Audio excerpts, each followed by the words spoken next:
আরাহাম বসে বসে মোবাইলে গেম খেলছে, তখনই ওর মোবাইলটা বেজে উঠল।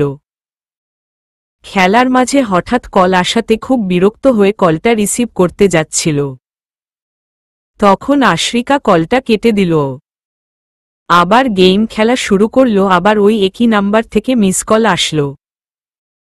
এবার আরাহামের মনে পড়ছে যে ও আজকে নিজের নাম্বারটা আশিয়াকে দিয়েছে, আর এটা নিশ্চয়ই আশিয়া।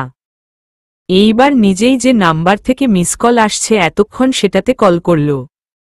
প্রথমবার কল বাজতে বাজতে কেটে গেল। আরাহাম অস্থির হয়ে রুম থেকে বের হয়ে বারান্দায় এসে দাঁড়াল। তারপর আবার কল করতেই যাচ্ছিল, তখনই মোবাইল বেজে উঠল। খুশিতে কলটা রিসিভ করে কানে দিয়ে চোখ বন্ধ করে আছে আরাহাম। হ্যালো হ্যালো, ওহু ওহু, কেউ কি শুনতে পাচ্ছে আমার কথা? না, আমি যাকে কল করেছি সে বোবা। যদি বোবা হন তাহলে একটা কথা বলবো, আশ্রিকা। হাহা হাহা, তুমি মজাও করতে জানো দেখছি, বাহ। আর কি দেখাবে তুমি? আরাহাম, এখনো তো কিছুই দেখাই নাই। ওয়েট, আপনি কি করে বুঝলেন যে কলটা আমি করেছি? আশ্রিকা, কারণ এর আগে আমি কখনো কোনো মেয়েকে এত শখ করে নিজের নাম্বারটা যে দেই নাই। আচ্ছা, তুমি কিন্তু সালাম দিতে ভুলে গেছো, আরাহাম। এই রে, এটা কি পাশের বাড়ির ওই ছেলেটা নাকি ওর বাবা কলটা রিসিভ করছে? কিভাবে বুঝবো এখন? জিজ্ঞেস করব নাকি? সালাম দেয়ার কথা বলছে, নিশ্চয়ই আঙ্কেল হবে মনে মনে। কি হলো, চুপ কেন? আরাহাম, চুপ করে কণ্ঠ বুঝার চেষ্টা করছি যে আমি আঙ্কেলের সাথে কথা বলছি না, তার ছেলের সাথে। আশ্রিকা, আঙ্কেলের ছেলেই তোমার সাথে কথা বলছে। আর নো টেনশন, বাড়িতে কেউ আমার মোবাইল টাচ করে না। আমি ভাবতে পারিনি যে তুমি সত্যি আমাকে কল করবে। এমনকি এখনো মনে হচ্ছে সব স্বপ্ন। আরাহাম, ও তাহলে কি আমি কল করে ভুল করলাম নাকি? কি করব, ঘুম আসছিল না আমার, তাই ভাবলাম। আশ্রিকা, আরে তুমি কি আমার কথায় রাগ হলে নাকি? তোমার কল আসাতে আমি এতটাই খুশি হয়েছি যে বলে বুঝাতে পারবো না সত্যি। আচ্ছা, একটু বারান্দায় আসবে এখন? আরাহাম, ইস নেকামি। দেখো, আমি কিন্তু নেকামি করাটা পছন্দ করি না। আচ্ছা, তোমার নামটা তো জানা হলো না। আশ্রিকা, তুমি তো জানো আমার নাম কি। তারপরও বলছি, তোমার আয়াত। এখন কি একটু দেখতে পাবো তোমায় প্লিজ? প্লিজ, আমি জানি আজকে একটু বেশি চাইছি তোমার কাছে। প্লিজ। আরাহাম, আয়াত নাইস। ওই আমার আয়াত হবা কেন তুমি? তুমি তোমার মার আয়াত বুঝছো বাবু। আচ্ছা, আমি আসছি বারান্দায় কিছু সময়ের জন্য। আশ্রিকা, আম্মু তো ঠিকই বলছিল। আম্মু বাবু বলা বন্ধ করছে আজ থেকে, আর তুমি শুরু করছো। কই আসো। আরাহাম, আশ্রিকা বারান্দায় এসে আস্তে করে বারান্দার দরজা টেনে দিল। ওহু ওহু, আশ্রিকা, থ্যাংক ইউ। আরাহাম, আচ্ছা, এখন আমার ঘুম পাচ্ছে, সোবায়। ভালো থাকো তুমি। আবার কখনো কোনো কিছু করার না থাকলে কথা হবে কেমন? আশ্রিকা, ওই না, যেও না প্লিজ, আমি তো তোমার ওই চাঁদের মতো উজ্জ্বল চেহারাটা দেখতেই পেলাম না। একটু লাইটটা অন করো না, নইলে কিন্তু আমি এক্ষুনি তোমাদের বারান্দায় চলে আসব। তখন কেউ যদি আমাকে দেখে ফেলে কি বলবে সবাইকে? তুমি না বললে ও সবাই তোমাকে আমার সাথে বারান্দায় দেখলে বুঝেই যাবে। আরাহাম, দেখলে কি বুঝবে শুনি? যে তোমার সাথে আমার একটা ভাব আছে, ব্লাবলা। আরে পিচ্ছি, এসব ভয় আমাকে দেখিয়ে কোনো লাভ হবে না। আমি সোজা বলে দিব যে আমি তোমাকে চিনি না। বলেই রুমে চলে যাচ্ছিল। তারপর আবার কি মনে করে যেন মোবাইলের টর্চটা নিজের চেহারায় দিকে ধরে। এই নাও চাঁদ, কিন্তু আজ তোমার পাশের বারান্দায় চলে আসছে। বাদলে ঢেকে যাওয়ার আগে দেখতে পারলে দেখে নাও। আশ্রিকা, মাশাল্লাহ। কথাটা শেষ না হতেই আরাহাম, আশরিকা বলে ঠোঁটের কোনো একটা মিষ্টি হাসি নিয়ে রুমে চলে আসলো। আশরিকা, আজ আসিয়াকে একদম অন্যরকম মনে হল। মনে হচ্ছে এটা যেন এক নতুন কোনো আসিয়া। না, আমি একটু বেশিই ভাবছি হয়তো। আসিয়া হয়তো ভাবছে এখন আমি সব জেনে গেছি, তাই এতটা স্বাভাবিকভাবে কথা বলছে। সকাল হতেই আসিয়া ফজরের নামাজ শেষ করে ছাদে মুড়াতে বসে চোখ বন্ধ করে পাখিদের মিষ্টি মধুর গান শুনছে। আজ ও নিজে গজল করল না, আরাহামদের ছাদের দিকে দেখছে আর ভাবছে যাওয়ার আগে যদি একবার আয়াতকে দেখা যেত। কিন্তু এটা সম্ভব না, সেটা আসিয়া জানে। আরাহাম এত সকালে ঘুম থেকে উঠে না নিশ্চয়ই। আর ভালোই হল, বারবার চোখের সামনে আয়াতের চেহারাটা না দেখাই ভালো। যা কখনো সম্ভব হবে না, এমন কিছু চিন্তাই বা কেন করছি। হঠাৎ পিছন থেকে আসিয়ার মা এসে দাঁড়াল। নূর, নাস্তা করে রেডি হয়ে নে, আসিফ তোকে নিয়ে দিয়ে আসবে। মা, আসছি মা, তুমি যাও। আসিয়া। তারপর আসিয়া নাস্তা করে নিজের রুম থেকে ব্যাগ নিয়ে আসিফের সাথে বেরিয়ে গেল। আসিয়া, তুই এখানে ওয়েট কর, আমি গাড়ি বের করছি। আসিফ, ভাইয়া চাচার বাড়ি তো বেশি দূর না, গাড়ির কি দরকার, চলো হেঁটেই চলে যায়। আসিয়া, না তুই দাঁড়া, আমি গাড়ি বের করছি। এখন মানুষের চিন্তা ভাবনা খুব খারাপ হয়ে গেছে। ভাই বোনকে একসাথে দেখলেও মনে করে অন্য কিছু। আর গাড়ি থাকতে হেঁটে যাব কেন? আসিফ। আসিয়া আর কোনো কথা বলল না আসিফের সাথে, কারণ আসিয়া জানে ও যাই বলবে আসিফ তার বিপরীত কথাই বলবে, তাও যুক্তিসহ। আসিফ গাড়ি নিয়ে আসলো আর আসিয়া কোনো কথা না বলে চুপ করে গাড়িতে উঠে বসে পড়ল। যাওয়ার সময় গাড়ি জানালা দিয়ে আরাহামদের বাড়ির গেইটের দিকে তাকাল। এখনো আরাহামকে দেখতে পেল না আসিয়া। মনটা খুব খারাপ হয়ে গেল। আসিফ আসিয়াকে চুপচাপ বসে থাকতে দেখে জিজ্ঞেস করে বসল, নূর, কোনো সমস্যা? তোর কি মন খারাপ কোনো কারণে? আসিফ, ভাইয়ার কথায় আমার ধ্যান ভাঙল। কোনো সমস্যা না, মন খারাপ হবে কেন? আসিয়া, ও তাহলে ভালো। আমি ভাবলাম বাবা আর মা তোকে চাচার বাড়িতে আজকে সারাদিনের জন্য পাঠাচ্ছে, আর এখানে বাড়িতে মেহমান আসবে, তুই থাকতে পারবি না, তাই হয়তো মন খারাপ হইছে তোর। অনেক চুপচাপ বসে আছিস তো তাই। আসিফ, ভাইয়ার কথা শুনে আমি ভাইয়ার দিকে এক নজর তাকিয়ে তারপর চোখ নামিয়ে নিলাম। কোনো কিছুই বলতে ইচ্ছে করছে না আমার। আর এই কথা শুনে একটু অবাকও লাগল। অবাক এজন্য যে আমি সব সময়ই কম কথাই বলি, নিজের মধ্যে আর চুপ থাকতে পছন্দ করি। সবার কথা শুনি, কিন্তু নিজের যদি কোনো কথার মাঝে বলার প্রয়োজন বোধ না করি তাহলে কথা বলি না তেমন।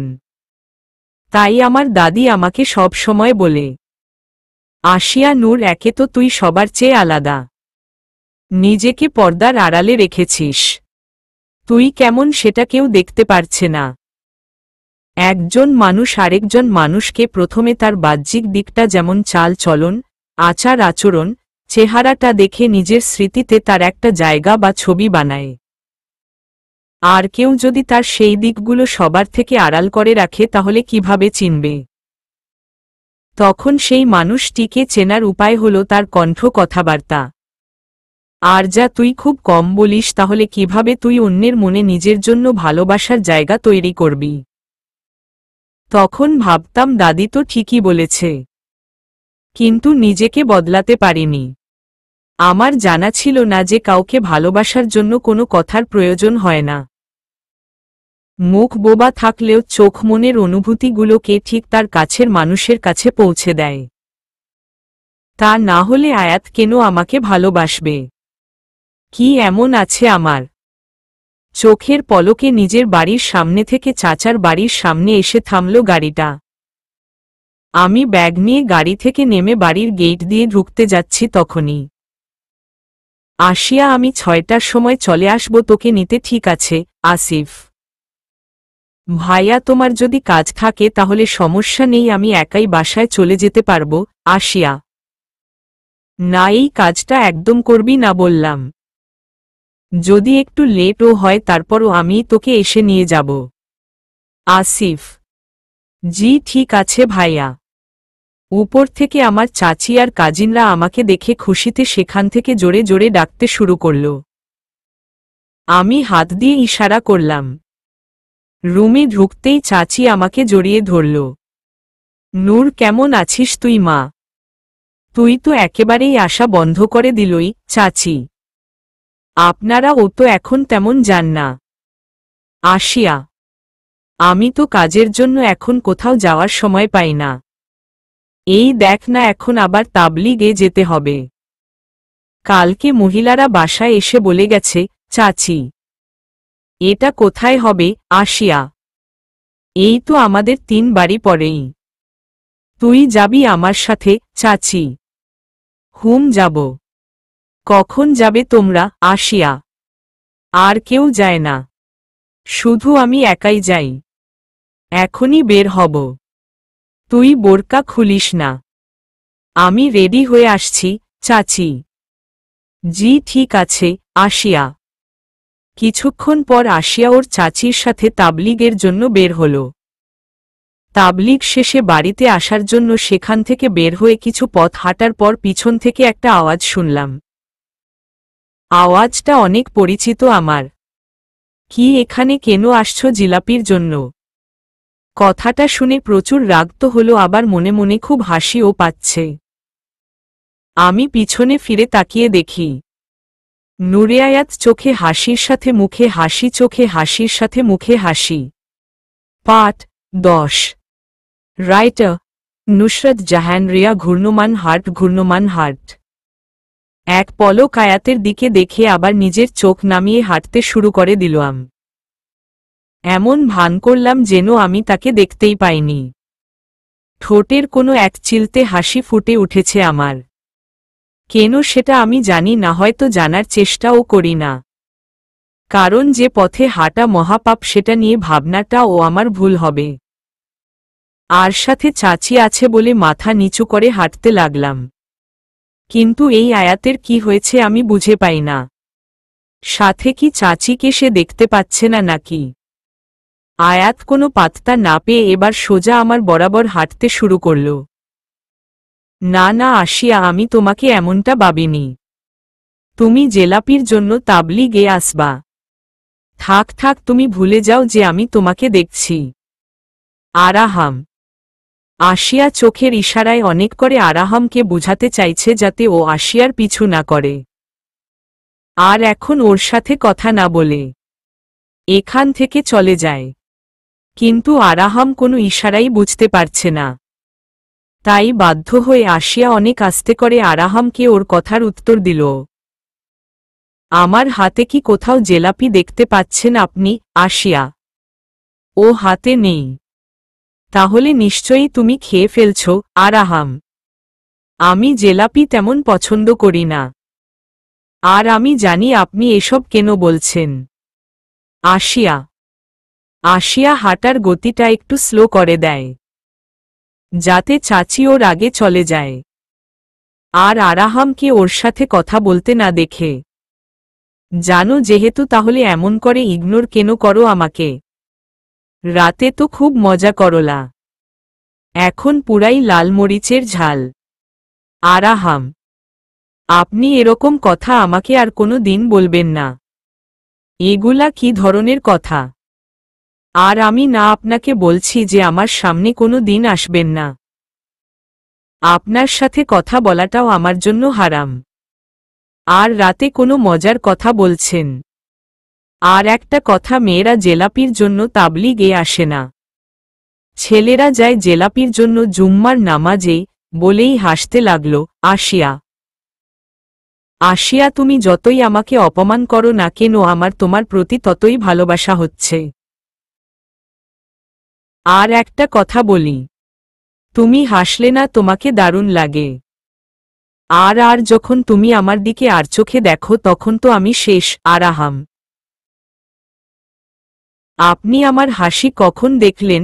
আসিয়া, এই যে তুমি এখনো হাসছ। আরাহাম, কিভাবে বুঝলেন আপনি? আসিয়া, তোমার চোখ বলে দিচ্ছে। আচ্ছা, তুমি কি সবসময় চোখে সুরমাই পড়ো? আসিয়া চোখ বড় বড় করে তাকাতেই। সরি, তুমি না চাইলে বলতে হবে না। আচ্ছা, আমি তোমার লেখা ডায়েরিটা পড়ে যতটুকু বুঝতে পারছি, এতদিনে আমি একটু হলেও তোমার মনে জায়গা করে নিয়েছি।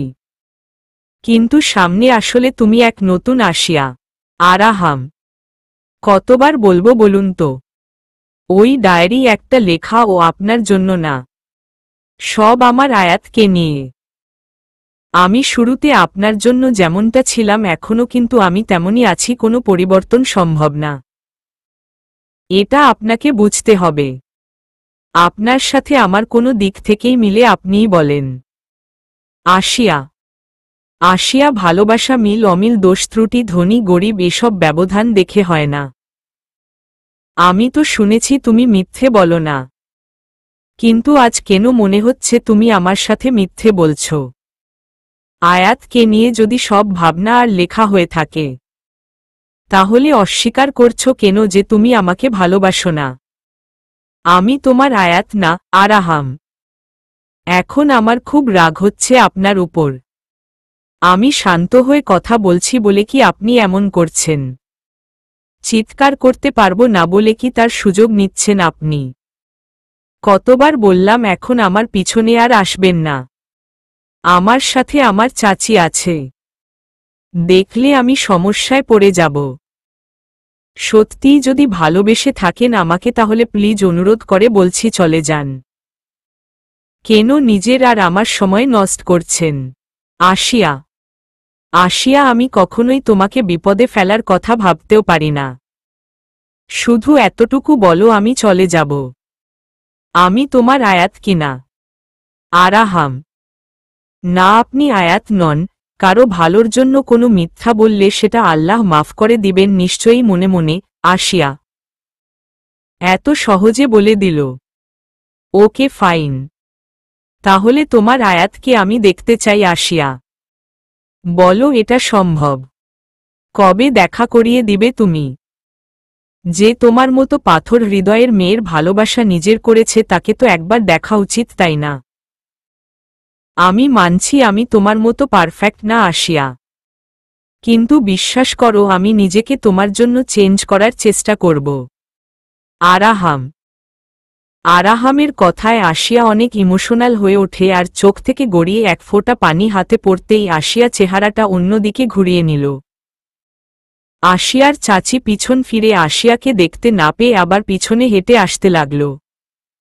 চাচি, জোরে বলে উঠতেই আরাহাম আসিয়া থেকে দূরে সরে গেল। আসিয়া, আসিয়া, তুই এত পিছনে পড়ে গেলি কিভাবে মা? চাচি, ওই চাচি এক সাথী বোন তাবলিগে আমাকে দেখেছে, তখন কথা বলতে পারে নাই, তাই এখন রাস্তায় আমার হাত টেনে ধরছে পিছন থেকে কথা বলার জন্য। আমি আপনাকে অনেক আওয়াজ দিয়েছি কিন্তু আপনি হয়তো শুনতে পান নাই। আসিয়া, এই প্রথম আসিয়া নিজের অজান্তেই আরাহামের জন্য একের পর এক মিথ্যা বলা শুরু করল। ভালোবাসাটা দিন দিন ওর মনে আরাহামের জন্য বিশাল হতে শুরু করেছে, কিন্তু মুখে স্বীকার করতে নারাজ আসিয়া। পরিবার সমাজ কি বলবে এসব ভেবে নীরবে নিজেকে কষ্ট দিচ্ছে। এটাও বুঝতে পারছে না যে এতে ও কোনো দিন ভালো থাকবে না, আর সাথে আরাহামকেও কষ্ট দিয়ে যাচ্ছে। আরাহাম গাড়িতে বসে বসে এটাই ভাবছে যে আসিয়া রাতে এত সুইট করে কথা বলল, সামনে আসতেই আবার রাগ করে কথা কেন বলছে। ও আচ্ছা, ঠিক আছে, চলো এখন বাসায় যাওয়া যাক। চাচি, ভুলটা হয়তো আমারই, আমার খেয়াল রাখা উচিত ছিল আসিয়া একা কিনা। রাস্তায় ওর পিছু নেয়া আর হয়তো চাচি সাথে ছিল বলে রাগটা করছে। আমি বোকার মতো আসিয়ার সমস্যাটা না বুঝে রিয়্যাক্ট করে বসি। মনে মনে ভাবছে। আসিয়া ওর চাচির সাথে বাসায় এসে পৌঁছাতেই সাথে সাথে আসিফের কল আসে চাচির কাছে আসিয়ার জন্য। হ্যালো আসিফ, মেহমান কি চলে গেছে? সব কিছু ঠিকঠাক মতো হয়েছে তো? চাচি: আসসালামু আলাইকুম চাচি। সব ঠিক আছে, তবে একটা ঝামেলা হয়ে গেছে এখানে। আসিফ: সমস্যা? কিসের সমস্যা আসিফ? তাড়াতাড়ি বল বাবা, আমার টেনশন হচ্ছে। ওরা কি আমাদের সানায়াকে পছন্দ করেনি? চাচি: চাচিজান কি বলছে ভাইয়া? তারা কি আপুকে পছন্দ করেনি? আসিয়া: দাঁড়া, আসিফ তো অর্ধেক কথা বলেই চুপ করে আছে, আর তো কিছু বলছে না। আমার খুব চিন্তা হচ্ছে। তোর চাচাকে দেখলি কেমন মানুষ? ওইখানে উপস্থিত থেকেও কোনো ভালোমন্দ খবর ফোন করে বলছে না। আমার কি মেয়ে না সানায়া? আমারও তো টেনশন হয়। ওই দেখ আসিফ ওপাশে কার সাথে যেন কথা বলছে। ওই ছ্যামরা। আসিফ অর্ধেক কথা বলে চুপ করে আছোস কেন? চাচি: আরে চাচি, এখানে অনেক কাজ পড়ে গেছে। আপনি আসিয়াকে আর ওদের নিয়ে তাড়াতাড়ি চলে আসেন। আসিফ: মানে কি বুঝলাম না তো চাচি? এই নেন বাবা, আমার সামনে আছে। বাবাই সব বলবে। আসিফ: হ্যালো, আসিয়ার বাবা। আসসালামু আলাইকুম ভাইজান। চাচি: আলাইকুম। একটা খুশির সংবাদ আছে। ছেলেরা তো সানায়াকে দেখতেই পছন্দ করে নিছে। ওরা আর দেরি করতে চাইছে না, আজকেই কাবিন করবে বলছে। তাই তোমরা আর দেরি না করে চলে আসো। আসিয়ার বাবা: জি আলহামদুলিল্লাহ। আসিয়া চাচির হাত থেকে ফোনটা নিয়ে: চাচি, আব্বু বাসায় সব ঠিক আছে তো? ভাইয়া কিসের সমস্যার কথা বলল? আসিয়া: সব ঠিক আছে। তুমি চাচির সাথে এখন চলে আসো। সানায়ার বিয়ে আজকেই। ছেলেরা আমাদের অনুমতি পাওয়ার সাথে সাথেই বিয়ের জন্য যা লাগবে আপাতত সব কেনার জন্য 2-3 জন বেরিয়ে গেছে। এখন আমাদের ও তো কিছু কেনাকাটা করতে হবে, তাই না? সেটা নিয়ে সবাই খুব ব্যস্ত। তোমার চাচারও। আব্বু: আব্বু সবকিছু এত তাড়াহুড়ো করে করাটা কি ঠিক হবে? আসিয়া: আসিয়া ছেলের মধ্যে কোনো সমস্যা নাই। সব ঠিক আছে, ভদ্র ফ্যামিলি। আমি খোঁজ নিয়ে যতটুকু শুনেছি। এত চিন্তা করে লাভ নাই। কপালে যা থাকবে তাই হবে। রাখছি, তাড়াতাড়ি আসো। আব্বু। এমন একটা খুশির সংবাদ শুনেও আসিয়ার মুখটা মলিন হয়ে আছে। চেহারায় চিন্তার ছাপ। বোনের জন্য সারাটা রাস্তা চুপ করে গাড়িতে বসেছিল। চাচি আর কাজিনরা কত কথা বলছিল, কিন্তু আসিয়ার সে সব কিছুতে কোনো মনোযোগ নেই। গাড়ি বাড়ির সামনে থামতেই সবাই নামার পর আসিয়া গাড়ি থেকে বের হল।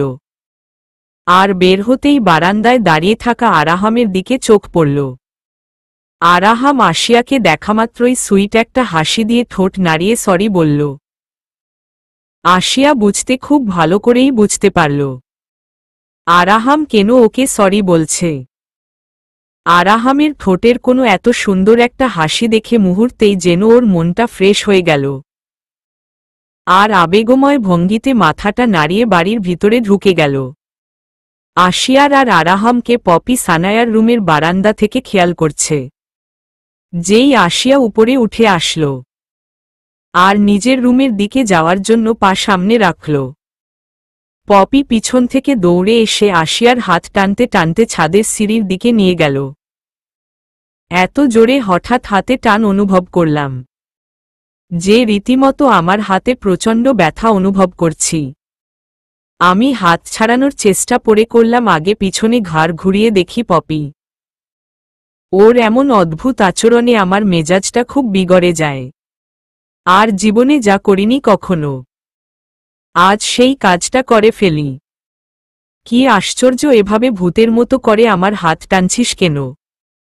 এক কাজ কর, এভাবে ষাঁড়ের মতো না টেনে একেবারে ভেঙে নিয়ে যা। কথাগুলো প্রচণ্ড রাগের মাথায় জোরে জোরে বলল আসিয়া। পপি আশিয়ার কথায় অবাক হয়ে ওর চেহারার দিকে তাকিয়ে রইল। আর কোনো কথা না বলে হাতটা ছেড়ে দিল। আশিয়া পপির চেহারার দিকে তাকিয়ে ভাবতে শুরু করল, এটা আমি কি করলাম? পপির চেহারা দেখে বোঝা যাচ্ছে যে আমি কথাগুলো কতটা নির্দয়ভাবে বলেছি। না, পপিকে আমার সরি বলা উচিত।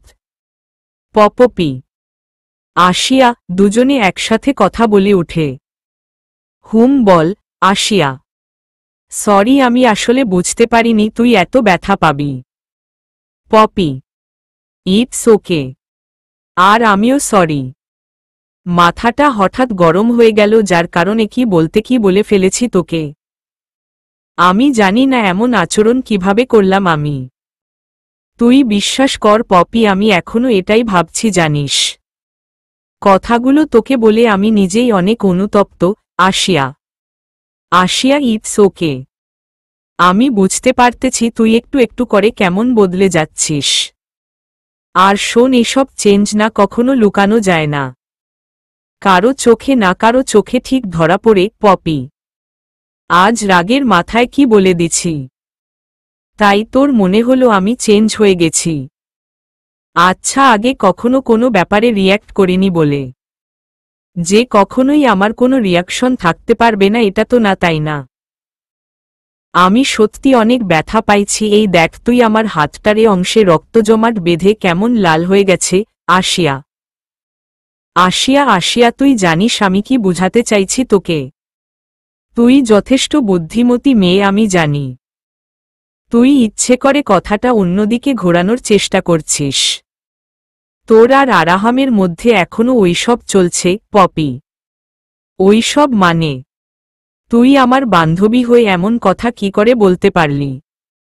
তুই তো আমাকে খুব ভালো করে চিনিস নাকি? তুই এমন করে কথাগুলা বলছিস শুনে মনে হচ্ছে ওই ছেলের সাথে আমার আগে কোনো রিলেশন ছিল। তোকে তো আমি সব বলেছি নাকি? আশিয়া, তাহলে তোদের মধ্যে যে ইশারা বাজি চলছে সেসব কি? পপি, উফ, বিরক্তকর লাগছে তোর কথা আর অনার্থকও। আশিয়া। আশিয়া পপিকে ছাদে একে রেখেই নিজের রুমে চলে আসল। রুমে এসে দরজা জানালার পর্দাগুলো ভালো করে টেনে দিতে লাগল, যাতে বাহিরের থেকে এক বিন্দু আলোও যাতে রুমের ভিতরে আসতে না পারে। আর আরাহামের নজর তো দূরের কথা। আশিয়া চুপ করে ঘর অন্ধকার করে বসে আছে। আর বাকিরা সবাই নিচে বিয়ের কাজ নিয়ে ব্যস্ত। তার মধ্যে কোথা থেকে হুট করে আশ্রিকা রুমের মধ্যে চলে আসে। আর এসেই রুমের জানালার পর্দা আর বারান্দার থাই গ্লাস খুলতে শুরু করল। কি করছিস এসব? জানালা আর পর্দা সরানোর কারণ কি? আশিয়া, সেটা তোকে বলতে হবে নাকি? রাত না হতেই রুমটা রাত বানিয়ে রাখার কি কোনো মানে হয়? আমার খুব জরুরি কাজ আছে, তাই খুলে দিলাম। আশ্রিকা, কি কাজ? আর বারান্দায় কি আছে? এখন বারান্দায় যাস না। আব্বু আর ভাইয়া দেখলে বকা দিবে তোকে। বাড়ি ভর্তি মেহমান। আশ্রিকা, বন্ধ করে দে। আশিয়া, উফ, তুই মুখটা একটু বন্ধ রাখো। আব্বু আর ভাইয়া কাজে ব্যস্ত, কারো এখন এখানে কি হচ্ছে এসব দেখার সময় নাই। কিন্তু তুই অনবরত এরকম বক বক করতে থাকলে ঠিক শুনে নিবে। আশ্রিকা। আশিয়া আর কথা না বাড়িয়ে চুপ করে বসে আশ্রিকার কাণ্ড কারখানা দেখতে লাগল। আশ্রিকা ওর মোবাইলটা ট্রাউজারের পকেট থেকে বের করে কাউকে কল দিতে লাগল। হ্যাঁ হ্যালো, এতবার কল কেটে দেওয়ার পরও তুমি কল কেন করছো আমাকে বলো। আশ্রিকা, তোমার ভয়েসটা খুব মিস করছিলাম। আচ্ছা, তুমি আমার সাথে এমন রুক্ষ ব্যবহার কেন করো সব সময়? আরাহাম। কি জানো বলছিলা তোমার নামটা? ও হ্যাঁ, মনে পড়ছে, আয়াত। আয়াত, শোনো, তোমার সাথে আমার কথাই তো হলো মাত্র 2 দিন। তার মধ্যে তুমি এতবার কল করলে কি করব তুমিই বলো। একটুর জন্য ভাইয়া আর আব্বুর কাছে আমি বকা খাইনি। এখন তোমাকে কি শাস্তি দিব বলো? আশ্রিকা, আচ্ছা সরি। আশিয়া, তোমার চোখে না ভয়টা মানায় না। এত চমৎকার দুইটা আঁখি, তার মাঝে শুধুমাত্র কথা শেষ হওয়ার আগেই আরাহাম, ওই হাদারাম, আমি আসিয়া না, আমি আশ্রিকা, মনে থাকবে আশ্রিকা, মানে বাসায় তোমাকে সবাই কি বলে? আরাহাম, আশ্রিকা। কাল রাতে আমার খুব বোরিং লাগছিল, তাই তোমাকে কল করেছি, বুঝছ? এজন্য তোমাকে কিন্তু যখন তখন কল করার অনুমতি দেইনি আমি, আশ্রিকা। তোমার সাথে যতই কথা বলছি ততই এক কনফিউশনে ভুগছি। এত শান্ত চুপচাপ থাকা মেয়েটা কিভাবে মুহূর্তের মধ্যে পাল্টে যায়। সেলোয়ার কামিজ আর বোরকা দিয়ে নিজেকে ঢেকে রাখা মেয়েটা এখন বারান্দায় আমার সামনে একটা টপ আর ট্রাউজার পরে দাঁড়িয়ে আছে। আরহাম অবাক হয়ে হাসতে হাসতে, বোরকা, সালোয়ার কামিজ, ওড়না, আর আমি। আশ্রিকা, আশ্রিকা, আম্মু। এই রে আয়াত, আমি রাখি পরে কথা বলবো কেমন? আম্মু ডাকছে আমাকে। আজকে আমার বড় আপুর বিয়ে, তাই একটু ঝামেলা, ওকে বাই। আশ্রিকা। আশ্রিকা হুট করে এভাবে কল কেটে দেয়াতে আরাহাম রুম থেকে একটা কাগজে কিছু লিখে আশিয়ার রুমের বারান্দায় ছুঁড়ে মারল। কিন্তু কাগজটি সোজা গিয়ে আশিয়া যেখানে বসেছিল সেখানে বিছানায় আশিয়ার পায়ের কাছে এসে পড়ল। আমি বসে বসে পপির কথাগুলো নিয়ে ভাবছিলাম, আর তখনই কিছু একটা বাহির থেকে আমার পায়ের কাছে এসে পড়ল। হঠাৎ এসে পায়ে কিছু স্পর্শ করাতে আমি চমকে উঠি আর খাট থেকে নিচে নেমে দাঁড়াই। বিছানা থেকে নেমে যখন তাকিয়ে দেখলাম একটা কাগজ। হাত বাড়িয়ে সেটা নিতেই যাচ্ছিলাম, তার মধ্যে আরেকটা কাগজ পিছন থেকে আমার পিঠে এসে পড়ল। আমি ভাবতে লাগলাম, আজকাল পানির বৃষ্টি না দিয়ে আল্লাহ কবে থেকে কাগজের বৃষ্টি দিতে শুরু করল। কাগজ দুইটা হাতে নিয়ে খুলে দেখি, তার মধ্যে লেখা আছে, বোনের বিয়ে কথা। বলবা না আমার সাথে, সেটা তো বুঝলাম, কিন্তু মিষ্টি তো খাওয়াতেই পারো, তাই না? আমি বারান্দায় দাঁড়িয়ে তোমার জন্য অপেক্ষা করছি। লেখা পড়তেই আমার খুব হাসি পাচ্ছে। অনেকক্ষণ চিন্তা করলাম আমার কি করা উচিত এখন। আর সত্যিই কি আয়াত এখনো বারান্দায় দাঁড়িয়ে আছে আমার অপেক্ষায়? 15-20 মিনিট পর আমি জানালার পর্দার আড়াল থেকে তাকিয়ে দেখি আয়াত বারান্দায় দাঁড়িয়ে আছে, আর আমার রুমের দিকেই দেখছে। কি করব বুঝতে পারছি না। নিজেই নিজের মনকে বুঝানোর চেষ্টা করলাম, আয়াত তো শুধু মিষ্টিই খেতে চাইছে, আর তো কিছু না। আর এমন খুশির দিনে আমি আয়াতকে মিষ্টি দিল, সমস্যা নাই তো কোনো। অনেক চিন্তা ভাবনা করে অবশেষে বারান্দায় চলে আসলাম। বারান্দায় চলে তো আসছি, কিন্তু চোখ তুলে আয়াতের দিকে দেখতে পারছি না, কারণ আমার খুব লজ্জা করছে। আয়াত আমাকে দেখতেই প্রথমেই বলে উঠল, আই লাভ মাই নূর। কথাটা শোনামাত্র আমার চোখ আয়াতের দিকে গেল। এক মুহূর্তে আমাদের দুজনের চোখ একে অপরের সাথে বাধা পড়ে গেল। আমি রুমে চলে আসলাম। জানি আয়াত মনে মনে ভাবছে, আসিয়া আসলো, আবার কিছু না বলে চলে গেল কেন। আমি মিষ্টির একটা বক্স হাতে নিয়ে বারান্দায় গেলাম আর আয়াতকে ইশারা করে বললাম ছাদে আমার জন্য অপেক্ষা করতে। আরাহাম আশিয়ার কথা মতো ছাদে এসে অপেক্ষা করছে।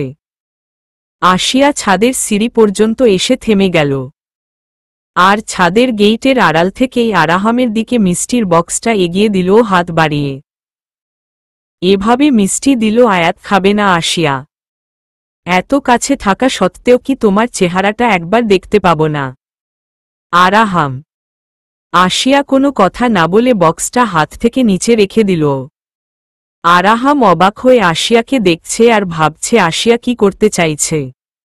আড়াল থেকে মিষ্টি দিল, খাবো না বলছি, কিন্তু আশিয়া ও নিচেই রেখে দিল বক্স।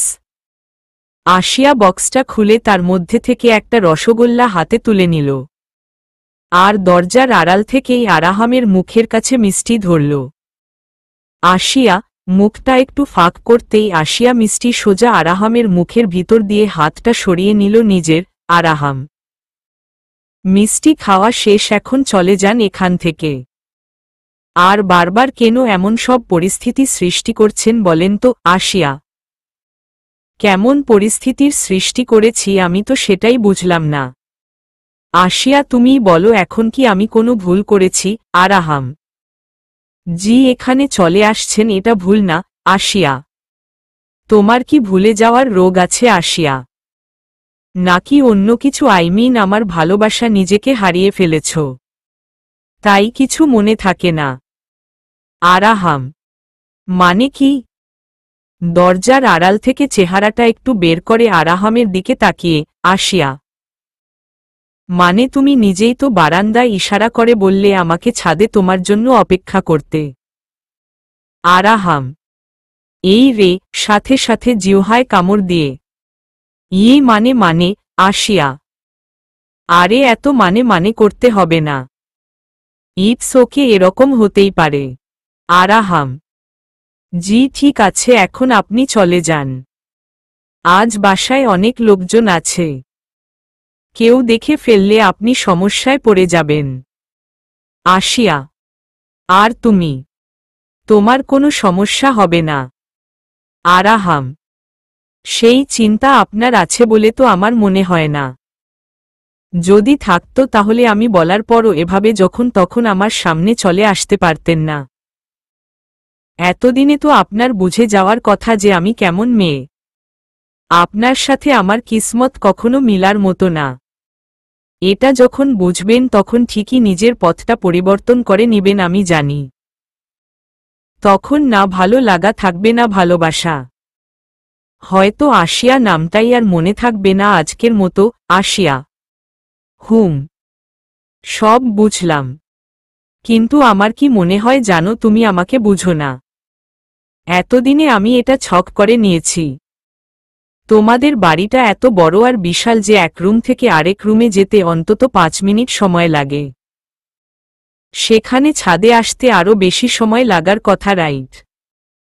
তারপরও যদি কেউ দেখেই ফেলে তোমাকে আমার সাথে, তাহলে তুমি বলতে পারবে না যে আমি তোমার আয়াত, তুমি আমাকে ভালোবাসো। আসিয়ার উত্তরের অপেক্ষায় আরাহাম দরজার আড়ালে দাঁড়িয়ে থাকা আসিয়ার ছায়ার দিকে তাকিয়ে আছে। আরাহাম: কি? জোরে বলে উঠল আসিয়া। ওকে ওকে, এভাবে রিয়্যাক্ট করো না। আমি জানি তুমি আমাকে ভালোবাসো। বলেই হাসতে শুরু করে দিল। কি অবাক করে দিলাম তো তোমাকে। তুমি কি মনে করছো আমি এত তাড়াতাড়ি এটা মেনে নিব যে তুমি আমাকে লাভ করো না? কোনো দিন না। কারণ আমার মন জানে তুমি আমাকেই ভালোবাসো। এটা ঠিক, তোমার মন পাওয়া আমার জন্য সহজ হবে না। আর কষ্ট করে ভালোবাসা পেলে তার কদর যে ভালোবাসে তাদের উভয়ের মনেই দ্বিগুণ হয়ে যায়। ভালোবাসা ধরে রাখার জন্য জীবন পর্যন্ত দিতে পিছ পা হব না, বুঝলা? আর একটা কথা, এখন কেউ দেখে ফেললে তুমি সোজা বলে দিও তুমি আমাকে চিনো না। আমি সব দোষ নিজের উপর নিয়ে নিব, সমস্যা নেই। আরাহাম: এত বেশি বেশি ভাবার দরকার নাই। এখন আপনি, কথাটা শেষ না হতেই আসিয়া: কি চলে যেতে বলবে তো? সবার গার্লফ্রেন্ড চায় তার বয়ফ্রেন্ডকে যত বেশি নজরে নজরে আর চোখের সামনে রাখা যায়। আর তুমি এক রীতিমতো সবসময় আমাকে কুকুরের মতো অপমান করে তাড়িয়ে দেয়া নিয়ে ব্যস্ত কেন গো? আসিয়া, তুমি কি তোমার নামের অর্থ জানো? আরাহাম: আসিয়া আরাহামের কথায় হেসে উঠল। পুরাই পাগল। আমার নামের অর্থ আমি জানব না? মনে মনে তোমার সুন্দর মিষ্টি হাসিটা শোনার জন্যই আমি এমন কথা বললাম। জান্নাতের বিভক্তি, আমার জান্নাতের নূর। আসিয়া: ঠিক বললাম তো। আরাহাম: জি, কিন্তু ছোট্ট একটা ভুল আছে এর মধ্যে। আসিয়া: না, কোনো ভুল নেই। তুমি আমার জান্নাতের আলো। আসিয়া: আমি চলে যাব, কিন্তু যাওয়ার আগে একবার তোমার চেহারাটা আমি আমার 2 হাত দিয়ে একটু ছুঁয়ে দেখতে চাই। আরাহাম: আসিয়া ভয়ে তাড়াতাড়ি সিঁড়ি বেয়ে নামার চেষ্টা করছিল, কিন্তু আরাহাম ছাদ থেকে সিঁড়িতে এসে পথ আগলে রাখল। Please don't touch me. আমার কাছ থেকে দূরে থাকেন। আমি এজন্যই কোনো ভালোবাসা চাই না। ভালোবাসা মনে জায়গা করে নেয়ার মানে হচ্ছে এর সাথে হাজারো পাপ চিন্তা মাথায় ভর করা। আর আমি তো আপনাকে ভালোবাসি না আয়াত, মুখ ফসকে আয়াত বলে ডেকে ফেলল। তারপর নিজের মুখটা চেপে ধরে ওড়নাটা দিয়ে মুখে আরো বড় করে ঘুমটা দিতে যাচ্ছিল। আরাহাম হাতটা ধরে ফেলে আসিয়া বড় বড় চোখ করে আরাহামের দিকে তাকিয়ে আছে। এই চাউনিতে রাগ নেই কিন্তু ভয় আছে। আসিয়া, আসিয়া তুমি আমাকে এতটা খারাপ ছেলে ভাবো? আমার জানা ছিল না। আচ্ছা আমি তোমাকে টাচ করব না। শুধু এতটুকু অনুরোধ, তুমি মুখটা ওড়না দিয়ে আড়াল করো না। আরাহাম, আয়াত আপনি ভুল করছেন আবারও। আমি কিন্তু বলেছি আপনাকে আমার কাছ থেকে দূরে থাকতে।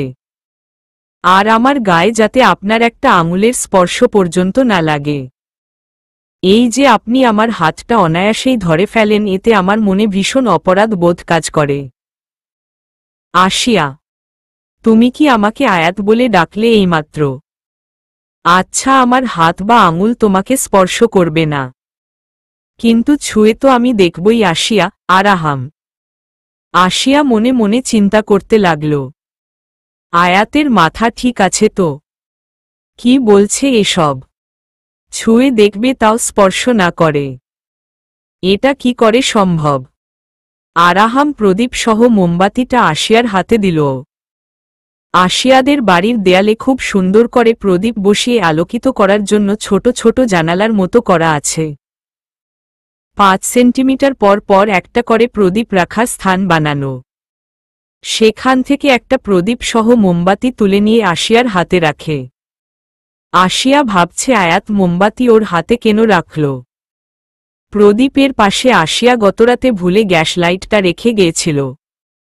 সেই গ্যাস লাইটটা দিয়ে আরাহাম মোমবাতিটা জ্বালায়, যার ফলে আসিয়ার অবয়ব স্পষ্ট ওর বিপরীত পাশের দেয়ালে পড়ে।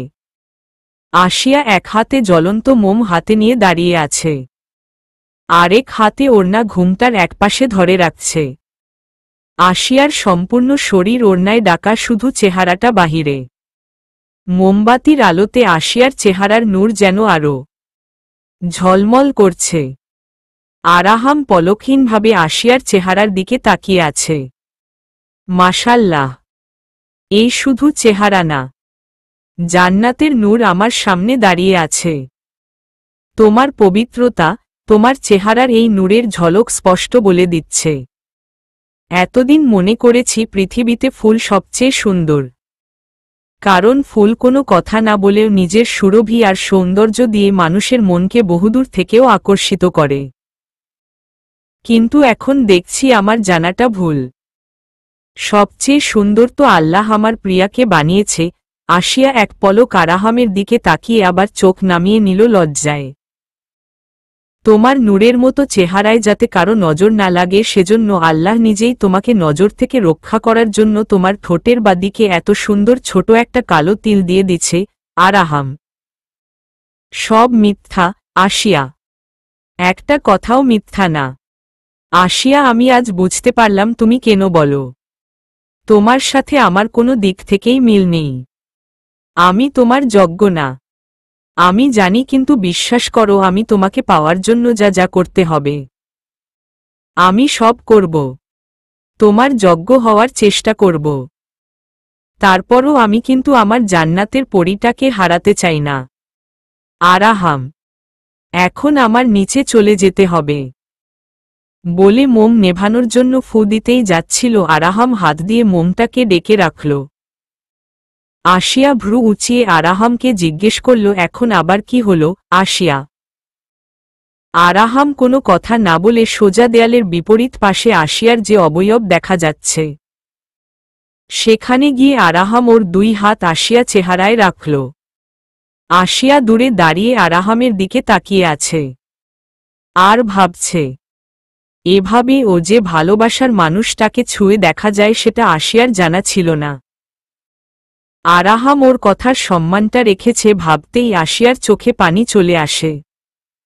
আরাহাম আসিয়ার দিকে তাকিয়ে, আসিয়া, আমি তোমাকে আর আটকাব না, শুধু একবার তোমার কাছে এটা জানতে চাই, তুমি কি আমাকে ভালোবাসো? মুখে বলতে হবে, বাস যেতে যেতে এমন কোনো ইশারা করে দাও যাতে আমি বুঝতে পারি সত্যিই তুমি আমাকে ভালোবাসো। আরাহাম। আসিয়া কোনো কথা না বলে এক পা পিছনের দিকে যেতে লাগল, আর সিঁড়ি দিয়ে নামার সময় প্রতিটি সিঁড়িতে খুব সুন্দর করে জ্বলন্ত মোমের ছোট ছোট ফোঁটা ফেলে নূরে আয়াত লিখে মোমবাতিটা ফু দিয়ে নিভিয়ে দিল।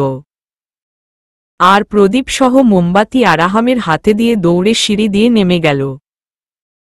বাড়ির ভিতরে সবাই বিয়ের কাজে ব্যস্ত। আশ্রিকা আর পপি ভিতরের সাইডের বারান্দায় উপরে দাঁড়িয়ে মেহমানদেরকে খুব ভালো করে দেখছে।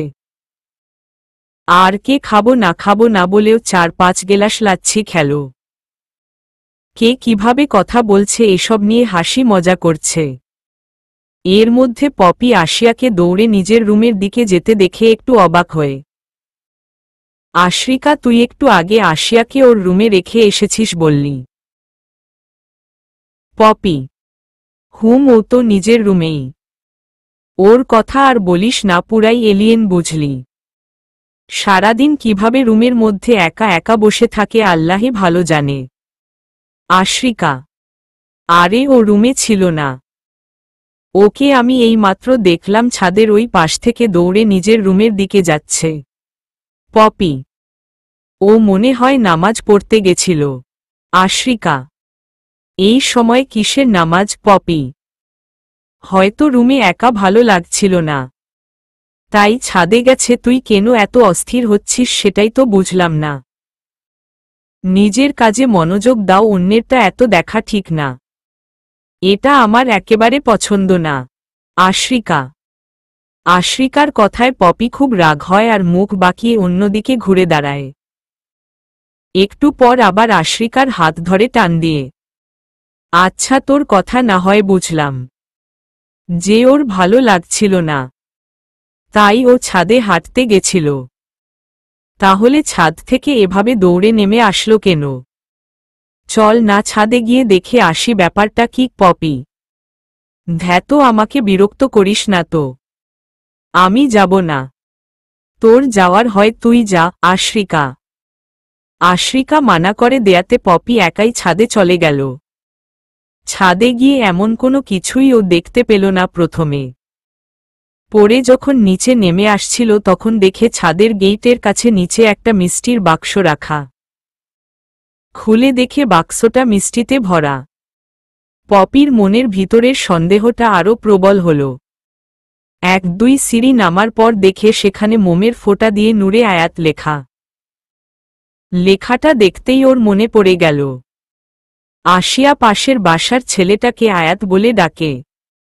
ও নিচে নেমে আসিয়ার সাথে কোনো কথা না বলে সোজা আসিয়ার ভাই আসিফকে অনেক জোরাজোরি করে ছাদে নিয়ে আসলো এসব দেখানোর জন্য, আর আসিয়া আর আরাহামের ঘটনা জানানোর জন্য। আসিফ পপিকে আগে থেকেই সহ্য করতে পারে না তেমন। ও আসতে চায়নি। পপি রীতিমতো জোর করে নিয়ে আসে। আসিফ উপরে এসে এমন কিছুই ছাদে দেখতে পেল না, তাই প্রচণ্ড রাগের মাথায় পপিকে যা মুখে আসলো বলে দিল, এই মেয়ে তোমাকে না বলছি, তুমি আমার বোনের আশেপাশে থাকবা না। তোমার মতো মেয়েরা শুধু এসব আজেবাজে চিন্তাই করে বেড়ায়, কারণটা কি জানো? তোমার কাছে তো অনেক সময় আজাই রাতাই ফালতু কাজ করার টাইম আছে, কিন্তু আমার বোনের কাছে না তোমার মতো সময় নষ্ট করার মতো সময়টা নাই। আর কার সম্পর্কে এসব বলছো তুমি আসিয়া? তুমি যদি মেয়ে মানুষ না হইতা না তাহলে এই জিহ্বা টেনে ছিঁড়ে ফেলতাম। এতটা নির্লজ্জ হয়ে যাবা তুমি আমি ভাবতেও পারিনি। আমি তোমার প্রপোজাল মানা করে দেয়াতে আমার বোনকে বদনাম করতে চাইছ। আজকে বাসায় মেহমান আছে তাই কিছু বললাম না। এরপর যাতে তোমাকে আমি অন্তত আর এই বাড়িতে না দেখি। আমার তোর মতো মেয়ের কথা শুনে এখানে আসাই ঠিক হয়নি বলে চলে যেতে লাগল। আর পিছন থেকে পপি আসিফের হাত ধরে বসল। আসিফ: আচ্ছা আসিফ, আমি তোমার বোনের বান্ধবী বলে কি আমি তোমাকে ভালোবাসতে পারবো না? আর বিশ্বাস করো আমি কোনো মিথ্যা বলিনি, একটু আগে তো ছিল আমি নিজেও বুঝতে পারছি না কি করে সব গায়ের হয়ে গেল। প্লিজ আসিফ, আমি তোমাকে সত্যিই ভালোবাসি। আমি আশিয়ার খারাপ চাই না। আমি শুধু এটা বুঝাতে চাইছিলাম আশিয়া ও তো এই পরিবারের মেয়ে, তাই না? তাহলে ও যদি কারো চিন্তা না করে রিলেশন করতে পারে, তাহলে আমরা কেন না? ও তো তোমার বাবাকে একজন মেয়ে হয়ে ভয় করছে না, এতটা সাহস রাখে। তাহলে তুমি কেন? আসিফ পপির মুখ চেপে ধরে। পপি চুপ, আর একটা কথাও শুনব না আমার বোনের সম্পর্কে। বিকৃত মন মানসিকতার মেয়ে মানুষ। আমি কাউকে ভয় পাই না। আমার পরিবারে এখন পর্যন্ত কেউ নিজের পছন্দে বিয়েটাও করেনি, প্রেম তো দূরের কথা, বলে ধাক্কা দিয়ে চলে গেল আসিফ। চলবে চোখে হাসির সাথে মুখে হাসি, চোখে হাসির সাথে মুখে হাসি। নূরে আয়াত চোখে হাসির সাথে মুখে হাসি, চোখে হাসির সাথে মুখে হাসি। পাঠ 1314। রাইটার নুসরত জাহান রিয়া। ঘূর্ণমান হার্ট, ঘূর্ণমান হার্ট। পপি যা চেয়েছিল সেটা দেখাতে না পারাতে হতাশ হয়ে আসিফের পিছন পিছন ছাদ থেকে নিচে নেমে এলো। আশিয়া ওর রুমের দরজার পাশে দাঁড়িয়ে পপিকেই খুঁজতেছিল। যেই পপিকে দেখল, আশিয়া পর্দার আড়াল থেকে এক হাত বার করে ওকে ইশারা করে ওর রুমে আসতে বলল। পপি কাদো কাদো মুখ করে এক গভীর নিঃশ্বাস ফেলে আসিফের মুখপানে কিছুক্ষণ তাকিয়ে থাকার পর নিজের চোখ নিচে নামিয়ে নিল, আর এক পা দু পা করে আশিয়ার রুমের দিকে যেতে লাগল। পিছন থেকে আসিফ এসে পপির হাত ধরে থামিয়ে দিল। ওই কি কথা কানে যায় না তোর? তুই করে বলাতে পপি মনে খুব কষ্ট পায়, যার কারণে আসিফের সামনেই চোখ থেকে পানি গড়িয়ে পড়তে লাগল। এর আগে আসিফ কোনো দিন পপিকে তুই করে বলেনি। আসিফ পপির চোখে পানি দেখে একটু ইমোশনাল হয়ে গেল, তাই অন্যদিকে নিজের মুখ ঘুরিয়ে রাখল। এখন মেহমান আছে, তাই কোনো নাটক চাই না। তুই একটু আগে কি করেছিস মনে আছে? তুই ভুলে গেলেও আমি তো ভুলব না। আশিয়ার রুমের দিকে আবার কি কারণে যাওয়া হচ্ছে শুনি, আর চোখ মুছে নে। এভাবে চোখের পানি ফেলে ইমোশনাল ব্ল্যাকমেইল করতে চাস আমাকে? আসিফ কাদো কাদো কণ্ঠে।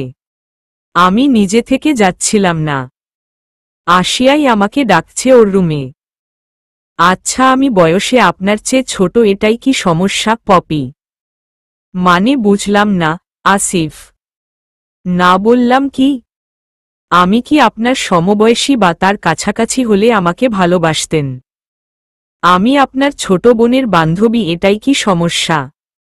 আমার তো কোনো সমস্যা মনে হয় না। আর বিশ্বাস করো, টান দিয়ে আসিফের হাতটা ধরে। আমার পরিবার থেকে এসব নিয়ে কোনো দিন কেউ কিছু বলবে না আসিফ। তাহলে তুমি কেন এটাকে এত বড় করে দেখছ? পপি আসিফ রাগে গজগজ করতে করতে। হাত সরিয়ে নে নিজের। এত বড় সাহস তোকে কে দিছে আমাকে টাচ করার? আমি তোকে অনুমতি দেইনি আমাকে তুমি করে বলার জন্য। আসিফ কি ব্যাপার ভাইয়া, তোমারা দুজন এখানে দাঁড়িয়ে এত ধীরে ধীরে কিসের মিটিং করছো? পপি এত সিরিয়াস চেহারা বানিয়ে রাখছিস কেন? কেউ কিছু বলছো না কেন? আশরিক কি শুনতে চাস তুই? মানে আমি পপিকে বলছিলাম রাত অনেক হইছে, এখন বাসায় চলে যেতে। মেয়ে মানুষ, বেশি রাত হলে সমস্যা? আসিফ ও এটাই তো, নাকি অন্য কিছু? তোমাদের দুজনের চেহারায় 12টা বেজে আছে তো, তাই জিজ্ঞেস করলাম। ভাবটা এমন চোর ধরা খাওয়ার পর যেমন চুরি লুকানোর জন্য করে আর কি। আশরিকা আসিফ আশরিকার কান টেনে ধরে। বড় হওয়ার পর মার খাওনি তো, তাই বেশি বাইরা গেছ? আসিফ আও মা, ভাইয়া ছাড়ো, ব্যথা পাচ্ছি তো। আমি তো জাস্ট মজা করলাম। ভাইয়া তুমি পপিকে বাড়িতে পৌঁছে দিয়ে আসলে কেমন হয়? আশরিকা তোমাকে এত বুদ্ধি দিতে হবে না, আমার কাজ আছে, আমি পারবো না। আসতে যেহেতু পারছে সেহেতু যেতেও পারবে, বলে আশরিকার চুলে টান দিয়ে চলে গেল আসিফ। পপি, তুই ভাইয়ার কথায় কিছু মনে করিস না, ঠিক আছে? ভাইয়া এমনি। তোর আজ আর বাসায় যাওয়ার দরকার নাই। বাসায় কল করে বলে দে তুই আজ এখানেই থাকবি। ওকে আশ্রিকা। তার কোনো কথায় আমি কিছু মনে করি না, কারণ আমি তোর ভাইয়াকে। বলতে বলতে চুপ হয়ে গেল। পপি। তুই ভাইয়াকে কি পপি? আশ্রিকা। কই কিছু না তো পপি। দেখ আমি আসিয়া না যে তুই আমাকে বোকা বানাবি। আশ্রিকা। আরে সম্মান করি এটাই বলতে চাইছিলাম। তাই তোর ভাই যাই বলুক না কেন আমি মনে কষ্ট পাইনি। আচ্ছা তুই থাক, আমি আশিয়ার রুমে যাচ্ছি। পপি। ওকে আশ্রিকা। আশিয়া জানালার পাশে বসে আছে আর রুমের ভিতর অন্ধকার। সামান্য একটু ফাঁকা করে রাখছে পর্দাটা। একটু পর পর ওই ফাঁকা দিয়ে আশিয়া আরাহামকে দেখার চেষ্টা করছে। পিছন থেকে পপি আশিয়াকে জড়িয়ে ধরে। আশিয়া সরি পপি। আশিয়া একটু অবাক হয়ে। আরে কি হইছে তোর? ও মনে পড়ছে তুই এখনো ওই কারণে সরি বলছিস। বাদ দে না। তুই তো জানিস আমি এসব কিছু মনে রাখি না। তুই আমার বেস্ট ফ্রেন্ড। পপি আজ আমি অনেক খুশি, তোর সাথে কিছু শেয়ার করতে চাই। আশিয়া। আশিয়া কথা বলতে বলতে জানালা দিয়ে বারবার দেখেই যাচ্ছে। আশিয়া তুই বারবার জানালার বাহিরে কি দেখছিস? পপি জানালার পর্দাটা আর একটু সরিয়ে নিল আশিয়া। আমি অনেক চেষ্টা করেছি নিজের মনের কথাগুলো মুখে না আনার। নিজেকে এতদিন এটাই সান্ত্বনা দিয়ে এসেছি যে যা আমি অনুভব করছি সে সব শুধু আবেগ মাত্র। কিন্তু এখন আর মনের ভিতর চেপে রাখা আমার পক্ষে সম্ভব না। আশিয়া। কি কথা বল না পপি। আশিয়া হাত উঁচু করে জানালার ফাঁক দিয়ে আরাহামের রুমের দিকে আঙুল দিয়ে ইশারা করে দেখিয়ে বলল, আয়াত আমার মনকে নিজের করে নিয়েছে। আমি ঘুমাতে গেলে চোখ বন্ধ করলে ওর চেহারাই দেখতে পাই। নিজেকে অন্ধকারে একা রেখেও দেখেছি সেখানেও আয়াত আলো হয়ে চলে আসে আমার চিন্তায়। আজ যখন ও আমার কথার সম্মান রাখছে যেভাবে, সত্যি আমি আর নিজের মনকে ধরে রাখতে পারিনি ওর সামনে ভালোবাসার সত্যিটা প্রকাশ করা থেকে। যে পথে হাঁটার জন্য পা বাড়িয়েছি সেখানেই আমি ওকে আমার পাশে পেয়েছি। দূরে থেকেও যে আমাদের মন এক ছিল সেটা আজ পরিষ্কার রূপে বুঝতে পারছি। কথাগুলো যখন আশিয়া পপিকে বলছিল তখন ওর চোখে মুখে এক আনন্দের অনুভূতি স্পষ্ট দেখা যাচ্ছিল। আশিয়া। তুই কি ওকে ভালোবাসিস? আশিয়া। আমার না এখনো বিশ্বাস হচ্ছে না রে, কারণ তুই সব সময় চুপচাপ নিজের মতো থাকিস, কখনো কোনো ছেলের সাথে কথা পর্যন্ত বলিস নাই। আমি মানলাম তোর মনে ওর জন্য একটা অনুভূতি জন্ম নিছে, কিন্তু তুই কি শিওর যে ছেলেটা ভালো? তোর জন্য আমার চিন্তা হয় তাই বললাম, কারণ তুই অনেক সহজ সরল একটা মেয়ে। পপি। পপি তুই এমন কথা কেন বলছিস, তাও আয়াত সম্পর্কে? তোর কথা মানলাম যে আমি কোনো ছেলের সাথে কথা বলিনি এর আগে, তাই বলে কি ভালো মন্দ চেনার বা বুঝার ক্ষমতা আমাকে আল্লাহ তাআলা দেন নাই? অবশ্যই দিছে সেটা। আর আয়াতকে যতবার দেখেছি আমার এটাই মনে হয়েছে ও খুব পাক মনের একটা ছেলে। দাদিকে ওর সম্পর্কে অনেক আগেই বলেছি আমি জানি না কি হবে। আয়াত বলেছে আমাকে ওর পরিবারের সবাইকে ও আমার কথা বলেছে। তাই আমি যা মনে করি কোনো ছেলে খারাপ চিন্তা ভাবনা নিয়ে একজন মেয়ের পিছনে ঘুর ঘুর করলে সে তার পরিবারকে নিশ্চয়ই বলবে না। আর আমার কাছে বারবার অপমান হওয়ার পরও আয়াত কিন্তু আমাকে ভুলেনি। হ্যান্ডসাম দেখতে একটা ছেলে, ওর জন্য মেয়ের তো কোনো অভাব পড়বে বলে আমার মনে হয় না। তুই তো জানিস এ কথাগুলা আমি বাড়িতে আর কারো সাথে শেয়ার এ মুহূর্তে করতে পারবো না। আশিয়া। আমি অনেক হ্যাপি তোর জন্য। ভালোবাসা এত সহজে মিলে না। কেউ কেউ তো এতটাই বদনসিব নিয়ে জন্ম নেয় যে যার উপর মন হারিয়ে বসে আছি সেই মানতে চায় না দুনিয়া তো পড়ে আসে। ইমোশনাল হয়ে কথাগুলো বলল পপি। নূর নূর মা, আমি এখানে কিছু লাগবে তাড়াতাড়ি জানালার পর্দাটা টেনে দিয়ে, আসিয়া। বিয়ে পড়ানো শেষ। ওরা আজ সানায়াকে নিয়ে যেতে চাইছে কিছু দিনের জন্য। মা, এটা কি করে সম্ভব? আপুর তো কাবিন হইছে, তাই না? আসিয়া: হুম। আর কয়েকদিন পর রোজা শুরু, তারপর ঈদ, এত তাড়াতাড়ি এসব হয়ে গেল? তোর বাবা আর চাচারা সবাই রাজি হয়ে গেছে মেয়েকে ওদের সাথে কিছু দিনের জন্য পাঠাবে বলে। আমার কথার তো কোনো দামই দিল না। তাই তোকে ডাকতে আসলাম। সানায়া চলে যাচ্ছে, ওর সাথে দেখা করবি না? মা, তুমি যাও, আমি বোরকা পরে আসছি। আসিয়া: আচ্ছা, তাড়াতাড়ি আয়। মা। আসিয়া: আমিও নিচে যাচ্ছি। কেমন? পপি। আসিয়া বোরকা বের করছে, তখন বারান্দায় আবার কিছু একটা পড়ার শব্দ পেল আসিয়া। ও বোরকাটা হাত থেকে খাটের উপরে রেখে দিয়ে তাড়াতাড়ি বারান্দায় গিয়ে দেখে আরাহাম পাশের বারান্দায় দাঁড়িয়ে আছে। ও লজ্জায় সরাসরি আরাহামকে না দেখে আর চোখে দেখতে লাগল। আর ধীরে ধীরে কাগজটা নিচে থেকে তুলে নিয়ে রুমের ভিতরে দৌড়ে চলে আসল। কাগজটা খুলতেই যাবে, তখন পপি আসিয়ার হাত থেকে সেটা কেড়ে নিল। পপি, এই দিকে দে বলছি। এটা কিন্তু খুব বাজে অভ্যাস। আসিয়া: আরে দেখি না এর মধ্যে কি লেখা। আমি না তোর বেস্ট ফ্রেন্ড? ও মজনু কি লিখেছে শুনতে চাস? পপি। আসিয়া মাথা নাড়িয়ে: হুম। আসিয়া: লিখেছে তোর সাথে কথা বলার জন্য, মনটা অস্থির হয়ে গেছে তার। তুই ফ্রি কিনা জানতে চাইছে। তোর সাথে কলে কথা বলবে। পপি: কিন্তু আমি তো মোবাইল ইউজ করি না। এখন ওর সাথে কিভাবে কথা বলবো? এটা তো সম্ভব না। বোরকা পরতে পরতে আসিয়ার মাথায় আসলো ও এটা লিখে আরাহামকে জানাবে যে ও কোনো মোবাইল ইউজ করে না। তাই একটা কাগজে লিখে বারান্দায় গিয়ে আরাহামের রুমের দিকে কাগজটা ছুঁড় মারল।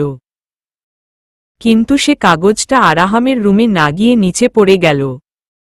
এই রে পপি, একটা সমস্যা হয়ে গেছে।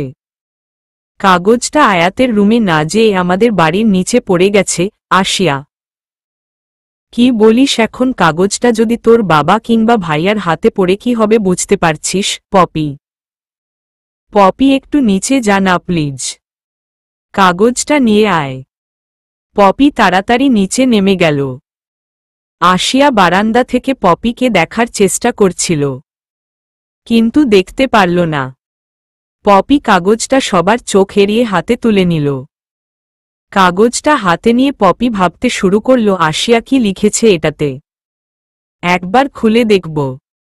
নানান রকম চিন্তা ভাবনা করতে করতে অবশেষে পপি নিজের মনকে শান্তি দেওয়ার জন্য কাগজটা খুলেই ফেলল। কাগজটা খুলে দেখল সেখানে তেমন কিছু লেখেনি আসিয়া। শুধুমাত্র এটা ছাড়া: মাফি চাইছি আয়াত, আমি এতদিন আপনার কথা ঠিক বুঝতে পারিনি। আজ বুঝতে পারলাম। আমি আসলে মোবাইল ইউজ করি না।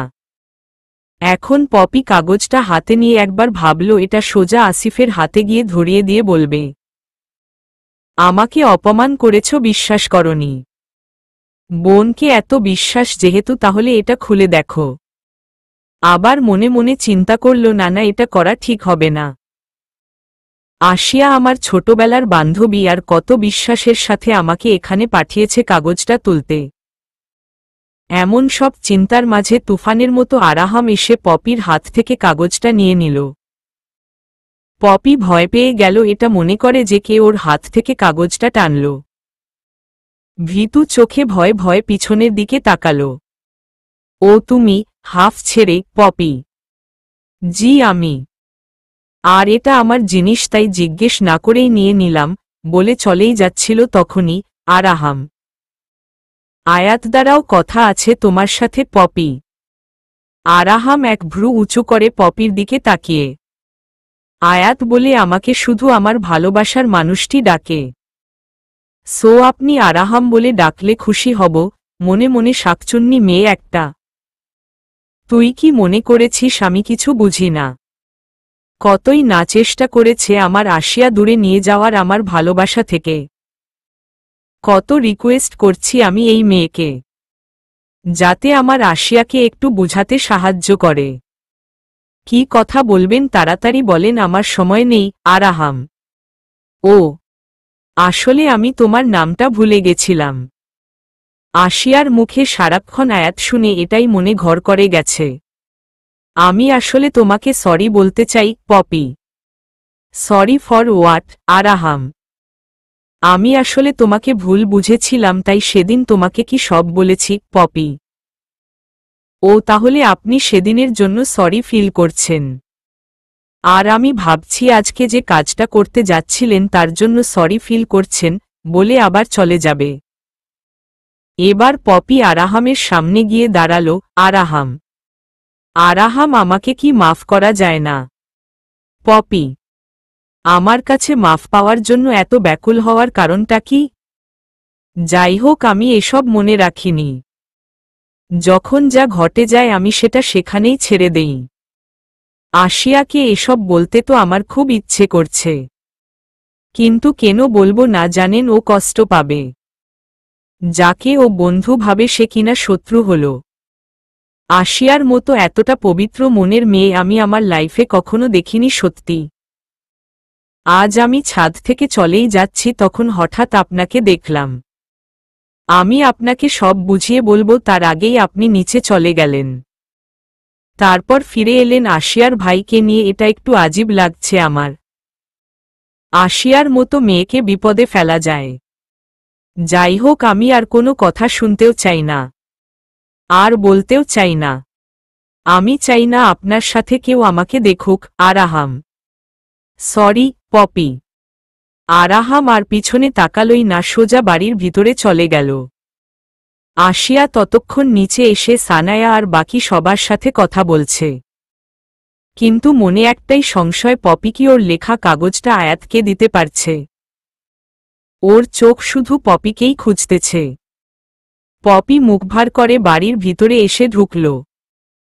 আশিয়া ভয়ে ভয়ে পপির দিকে তাকিয়ে চোখে চোখে ইশারা করে জানতে চাইছে সব ঠিক আছে তো। পপি ঘাড় নাড়িয়ে আশ্বাস দিল। সব মেহমানদের মনে একটাই উৎসুকতা কাজ করছে, সেটা হলো আশিয়া নূরকে দেখার। দুই বোন যমজ জানার পরও সবার এত আগ্রহের একটাই কারণ, আশিয়ার মার্জিত কথা বলার ভঙ্গি, ওর কণ্ঠস্বর, নম্রতা, ভদ্রতা, বড়দের সম্মান করা। আর সবচেয়ে বেশি আশিয়া নূর নিজেকে বোরকার মধ্যে রাখার পরও আল্লাহর নূরের ঝলক কমেনি। আশিয়ার বড় বোনের জামাইয়ের একটা ছোট ভাই আছে, যার জন্য সানায়ার শাশুড়ি আশিয়াকে পছন্দ করে ফেলে আর কাচুমাচু করতে থাকে। বারবার ঘুরে ফিরে আশিয়ার পাশে গিয়েই দাঁড়ায় আর নিজের ছেলের কথা বলার চেষ্টা করে। আশিয়া শুরু থেকেই গায়ে পড়া ভাবের লোকজন থেকে একটু দূরে থাকে। ও বুঝতে পারে, তাই আশিয়া বোনের সাথে কথা বলা শেষ করে নিজের রুমে চলে যায় আর বারান্দা থেকে বোনের গাড়ির বেরোনোর অপেক্ষা করছে। আরাহাম খুশিতে কিছুক্ষণ কাগজটা বুকে জড়িয়ে নিয়ে বিছানায় শুয়ে রইল। এই প্রথমবার আশিয়া ওকে নিজের ইচ্ছায় কিছু লিখেছে। এটা তো আরাহাম নিজের চেয়েও বেশি যত্ন করে রাখবে। আরাহামের মা যখন ছেলেকে ডিনার করার জন্য ডাকতে আসল, রুমে ঢুকতেই দেখে ছেলে চোখ বন্ধ করে শুয়ে আছে, হাতে কি জানো একটা, ঠিক ওর মা সেটা দেখতে পেল না। ছেলেকে একা একা এমন পাগলের মতো হাসতে দেখে আরাহামের মা ওর পাশে এসে বসল আর এক হাত ওর কপালে রাখতেই আরাহাম এমনভাবে লাফিয়ে উঠল যেন কোনো ভূত দেখেছে। আম্মু, তুমিও না? ভয় পাইয়ে দিছ আমাকে। আরাহাম: কি ব্যাপারটা কি? বাবু, তুই কি পাগল টাগল হয়ে গেলি নাকি? মা আবার বাবু বলে ডাকছ কেন?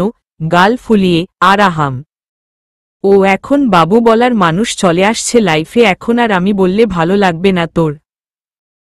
তোর চেহারায় এই হাসিটা সবসময় ধরে রাখতে পারবে তো? তোর পাগলিটা কিরে? মা: উফ, আম্মু, ও মোটেও পাগলি না, ও হচ্ছে জান্নাতের নূর, বুঝলা? যা তোমার ঘরে আসতেই ঘর আলোকিত হয়ে যাবে। এতটা ইনোসেন্ট লুক আম্মু তুমি দেখলে তুমিও ওর প্রেমে পড়ে যাবা। আমি নিজেকে ওর জন্য পরিবর্তন করতে চাই আম্মু।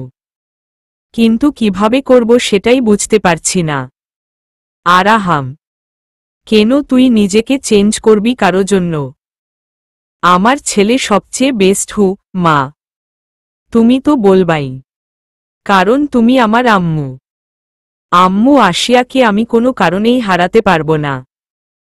অনেক ভালোবাসি আমি আশিয়াকে আম্মু। আরাহাম, তাহলে এত কষ্ট করার কি দরকার? কালকেই তোর বাবাকে নিয়ে ওই বাড়িতে যাব আর সবাইকে তোদের বিয়ের কথাটা বলবো। আমার ছেলে হীরা তোকে কেউ না করতেই পারবে না, দেখিস মা। আম্মুর কথা শুনে আমার গলা শুকিয়ে গেল রীতিমতো।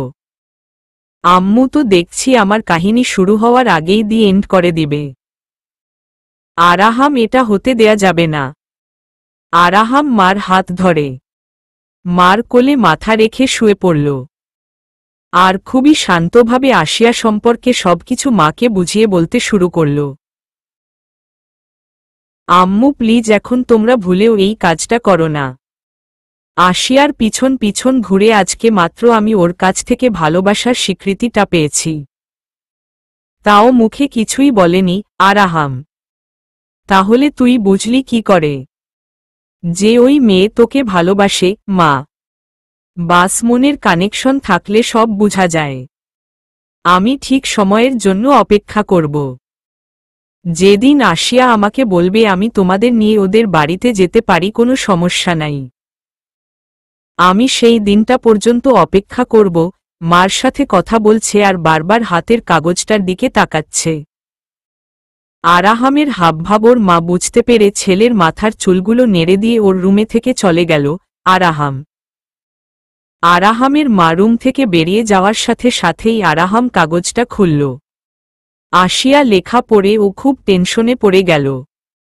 আরাহাম ভাবছে আশিয়া তো মিথ্যা বলে না, তাহলে এমন কথা কেন লিখেছে যে ও ফোন ইউজ করে না?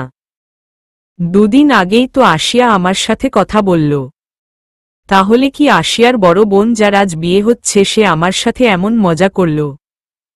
না না, এসব আমি কি ভাবছি? আমি দেখেছি বারান্দায় এইটা আশিয়া ছিল, কিন্তু আশিয়া বারবার নিজেকে আশ্রিকা কেন বলছিল? আরাহাম বারবার আশ্রিকাকে কল করেই যাচ্ছে আশিয়া মনে করে, কিন্তু আশ্রিকা কল রিসিভ করছে না। মাঝরাতে আশিয়া তাহাজ্জুদের নামাজ পড়ছে আর ওর চোখ বেয়ে অঝরে পানি পড়তে লাগল। নামাজের পাটিতে বসে যখন নিজের ভুলগুলোর কথা স্মরণে আসে তখন নিজের চোখের পানিকে ধরে রাখতে পারে না আশিয়া। আল্লাহর সামনে মাথা নত করে নিজের ভুলগুলো খুব সহজেই স্বীকার করে নিয়ে ক্ষমা চাইছে। আশিয়া যখন নামাজের পাটিতে বসে আছে, মাঝরাতে পপির ঘুম ভাঙে আর আশিয়াকে নামাজের পাটিতে দেখে পিছন থেকে আশিয়াকে জড়িয়ে ধরল। আশিয়া তাড়াতাড়ি ওড়না দিয়ে চোখের পানি মুছে নিল। পপি, তুই এখনো জেগে আছিস? আশিয়া, আমার ঘুম আসছে না। নিজের মনে যখন অপরাধ বোধ কাজ করে তখন ঘুম এমনিতেই চলে যায়। আশিয়া, কখনো যদি শুনতে পাস আমি তোর কোনো ক্ষতি করতে চেয়েছি, তুই কি আমাকে মাফ করতে পারবি? পপি। আশিয়া নামাজের পার্টিটা অর্ধেকটা ভাঁজ করে পপির দিকে ঘুরল। পপির হাত দুইটা ধরে। আমি বিশ্বাসই করি না তুই এমন করবি আমার সাথে। কথাটা বলে আশিয়া পপির চোখের দিকে তাকালো। আশিয়া ওর উপরে এত বিশ্বাস করে জেনে পপির ভিতরে আরও বেশি অপরাধ বোধ কাজ করছে। ও আশিয়ার চোখে চোখ মেলাতে পারছে না, তাই নিজের চেহারাটা অন্যদিকে ঘুরিয়ে নিল। পপি, তুই আমার দিকে তাকাতে পারছিস না কেন? তার মানে আমি কি বুঝব? বিশ্বাস করাটা কি ভুল ছিল আমার? আশিয়া, নূর, আসলে আমার মাথা খারাপ হয়ে গেছিল। নিজের অজান্তেই আমি এত বড় ভুল করে ফেলেছি। আমি জানতাম না অন্যের ক্ষতি করে কখনো নিজের ভালো হতেই পারে না। ভালো কিছু পেতে হলে সব সময় সবার ভালোটাই চিন্তা করতে হয়। নূর, আমাকে মাফ করে দে না প্লিজ। পপি আশিয়ার খুব নরম প্রকৃতির মেয়ে। পপির চোখের পানি দেখে ওর খুব খারাপ লাগছিল, তাই ও পপিকে মাফ করে দিয়ে জড়িয়ে ধরল আর পপির কাছে একটিবার জানতে পর্যন্ত চাইল না। পপি কোনো কারণে ওর বিশ্বাসের অমর্যাদা করেছে। আসিয়া আর পপি রাতে একই বিছানায় শুয়ে সারারাত দুজনে না ঘুমিয়ে গল্প করে কাটিয়ে দিল। পরদিন সকালে আসিয়া ফজরের নামাজ পড়ে প্রতিদিনের মতো ছাদে খোলা আকাশের নিচে কিছুক্ষণ বসে থাকার জন্য গেল। আসিয়া ছাদে ফুলের গাছের পাশে চোখটা বন্ধ করে বসে আছে। ঠিক তখনই নরম তুলতুলে কিছু একটা আসিয়া ওর গলায় অনুভব করে চমকে উঠে আর সাথে সাথে চোখ খুলে দেখে ওর সামনে আরাহাম দাঁড়িয়ে আছে, হাতে বেইলি ফুলের গয়না। আসিয়ার সাথে সাথে বসা থেকে উঠে দাঁড়িয়ে পিছনে সরে এসে, আপনি এখানে কি করছেন তাও এত সকালে? আর গলায় হাত দিয়ে দেখে ওর গলায় বেইলি ফুলের মালা, যার থেকে মণিমুগ্ধকর ঘ্রাণ আসছে। আসিয়া, কি করব বলো? রাতে তোমার সাথে একটু কথা বলবো বলে কতক্ষণ তোমাকে কল করেছি, কিন্তু তুমি তো কলটা রিসিভই করনি। আমার জন্য তোমার মনে কোনো মায়া দয়া নেই তাই না? সারারাত ঘুমানোর চেষ্টা করেও পারিনি। অবশেষে সব চেষ্টা বাদ দিয়ে রাতেই ছাদে এসে তোমার অপেক্ষায় বসে আছি। অপেক্ষা করাটা অনেক কঠিন আসিয়া, কিন্তু আমার জন্য ছিল না। কারণ কি জানো আরাহাম? কি? আসিয়া, কাছের মানুষের জন্য অপেক্ষা করাটা কষ্টের ও আবার মিষ্টিও। যতক্ষণ তুমি আসনি আমি তোমার খেয়ালে ব্যস্ত ছিলাম, আর তোমার জন্য নিজের হাতে ফুল তুলে নিজের হাতেই গয়না বানিয়েছি। অপেক্ষা যখন শেষ হয় তখন সেই মুহূর্তটা অনেক স্পেশাল হয় জানো তুমি আরাহাম। কি করে জানবো? আমি তো কখনো কারো জন্য এত অধীর আগ্রহ নিয়ে অপেক্ষা করিনি। আসিয়া, এটা পুরোপুরি ঠিক না আসিয়া। তুমি আমার জন্য অপেক্ষা করনি কখনো আরাহাম। আসিয়া কথা ঘোরানোর জন্য, আপনি আমাদের বাগান থেকে ফুল কেন তুলেছেন? দাদি যদি জানতে পারে ছাদের ফুল কেউ ছিঁড়েছে তাহলে সোজা লাঠি হাতে নিয়ে পিঠাতে চলে যাবে। দাদি একেবারেই পছন্দ করে না কেউ বাগানের ফুলে হাত দেখ, আর আপনি তো শুধু হাত দেন নাই, ছিঁড়েই ফেলছেন। আসিয়া, আরে বাপরে, তোমার দাদি এত ডেঞ্জারাস? আমি তো ভাবছিলাম ওল্ড লেডি অনেক সুইট। তোমার দাদি জানবে কেমনে যে এটা আমার কাজ? কারণ এটা তো শুধু আমি তোমাকে বলছি। গয়না তো তোমার গলায়। আসিয়া, আমার টেনশন হচ্ছে তোমার দাদি আবার তোমাকে মারবে না তো আরাহাম? দাদি আমাকে সবচেয়ে বেশি ভালোবাসে। একটা কথা জিজ্ঞেস করব আপনাকে আসিয়া। একটা কেন? তুমি যত ইচ্ছা প্রশ্ন করো। তোমার মুখের কথা শুনব বলে সারারাত ঘুম হয়নি, এখনই তো বললাম তোমাকে। অবশ্য কিছুটা উৎসাহের কারণেও হয়েছে। কাল তুমি প্রথমবার মানতে বাধ্য হইছে যে আমি তোমার মনে সামান্য হলেও জায়গা করতে পেরেছি। বলো না কি বলতে চাইছো আরাহাম? আয়াত, পপি কি কাল আপনাকে আমার লেখা কাগজটা দেয় নাই? আমি তো সেখানে স্পষ্ট করে লিখেই দিয়েছি আমি মোবাইল ইউজ করি না। আসলে মোবাইলে কথা বলাটা আমি ঠিক পছন্দ করি না। আব্বু মোবাইল কিনে দিতে চাইছে কিন্তু আমি মানা করেছি। এতে গুনাহ হয়। এই যে আমি আপনার সাথে কথা বলছি এটাও ঠিক না। আমি যখন নামাজ পড়ি তখন আমার কাছে আশেপাশের মানুষগুলা সব অদৃশ্য হয়ে যায়। মনে হয় তখন ওই রুমে আমি আছি আর আমার সাথের ফেরেশতা আর আমার আল্লাহ, যা কিনা একমাত্র সত্যি জীবনের। তখন নিজের করা সব ভুল, অপরাধ বোধ সব চোখের সামনে চলে আসে। তখন এই চোখ দিয়ে শুধু অশ্রু ছলছল করে নত মস্তকে আল্লাহর কাছে রোজ আপনার জন্য আর আমার জন্য ক্ষমা চেয়ে নেই। আরাহাম মুগ্ধ নয়নে আসিয়া কথাগুলো শুনেই যাচ্ছে। কি হলো? আপনি কি আমার কথাগুলো শুনেছেন? আসিয়া, তুমি কখনো এক মুহূর্তের জন্য ও ফোন ইউজ করনি? তোমার মোবাইল না হোক অন্য কারোটা? আরাহাম, জি করেছি, তবে সেটা শুধু তখনই যখন চাচি কিংবা আমার কাজিনরা সানায়া আপু আর ভাইয়ার ফোনে কল করে আমার সাথে কথা বলতে চাইছে তখন। এছাড়া কোনো দিন না। আয়াত, আপনি কি আমার কথা বুঝতে পারছেন? তাহলে এখন এখান থেকে চলে যান। আসিয়া, তোমার কাজিনরা তোমাদের বাড়িতে আসে? আরাহাম: গতকাল সবাই আসছিল। আমাদের পরিবারটা অনেক বড়। থাক, আপনার যেতে হবে না, আমি নিজেই চলে যাচ্ছি। আসিয়া: আরাহাম চিন্তায় পড়ে গেল। আসিয়া মোবাইল ইউজ করে না, তাহলে এই 2 দিন ও কার সাথে কথা বলেছে? আর বারান্দায় যখন আসতে বললাম তখন তো আসিয়াই ছিল বারান্দায়। এই সম্পর্কে কি আসিয়াকে জিজ্ঞেস করব? তাহলে কে আমাকে কল করেছে ওদের বাসা থেকে? না না থাক, আসিয়া যদি আমাকে ভুল বুঝতে শুরু করে যে আমি ও ছাড়াও অন্য কোনো মেয়ের সাথে কথা বলি, আমাকে খারাপ ভাববে। আমাকে খুঁজে বের করতে হবে এইটা কে ছিল, যে কিনা আমার আসিয়া হয়ে আমাকে বোকা বানাইছে। আর আসিয়া এরকম মেয়েই না যে কিনা আমার সাথে এমন মজা করার জন্য কাউকে বলবে।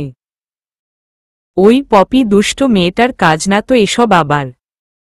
আসিয়া কথাটা শেষ করার আগেই আরাহাম: আয়াত, কেউ আসছে মনে হলো ছাদে। আপনি এগুলা এখানে রেখে তাড়াতাড়ি চলে যান।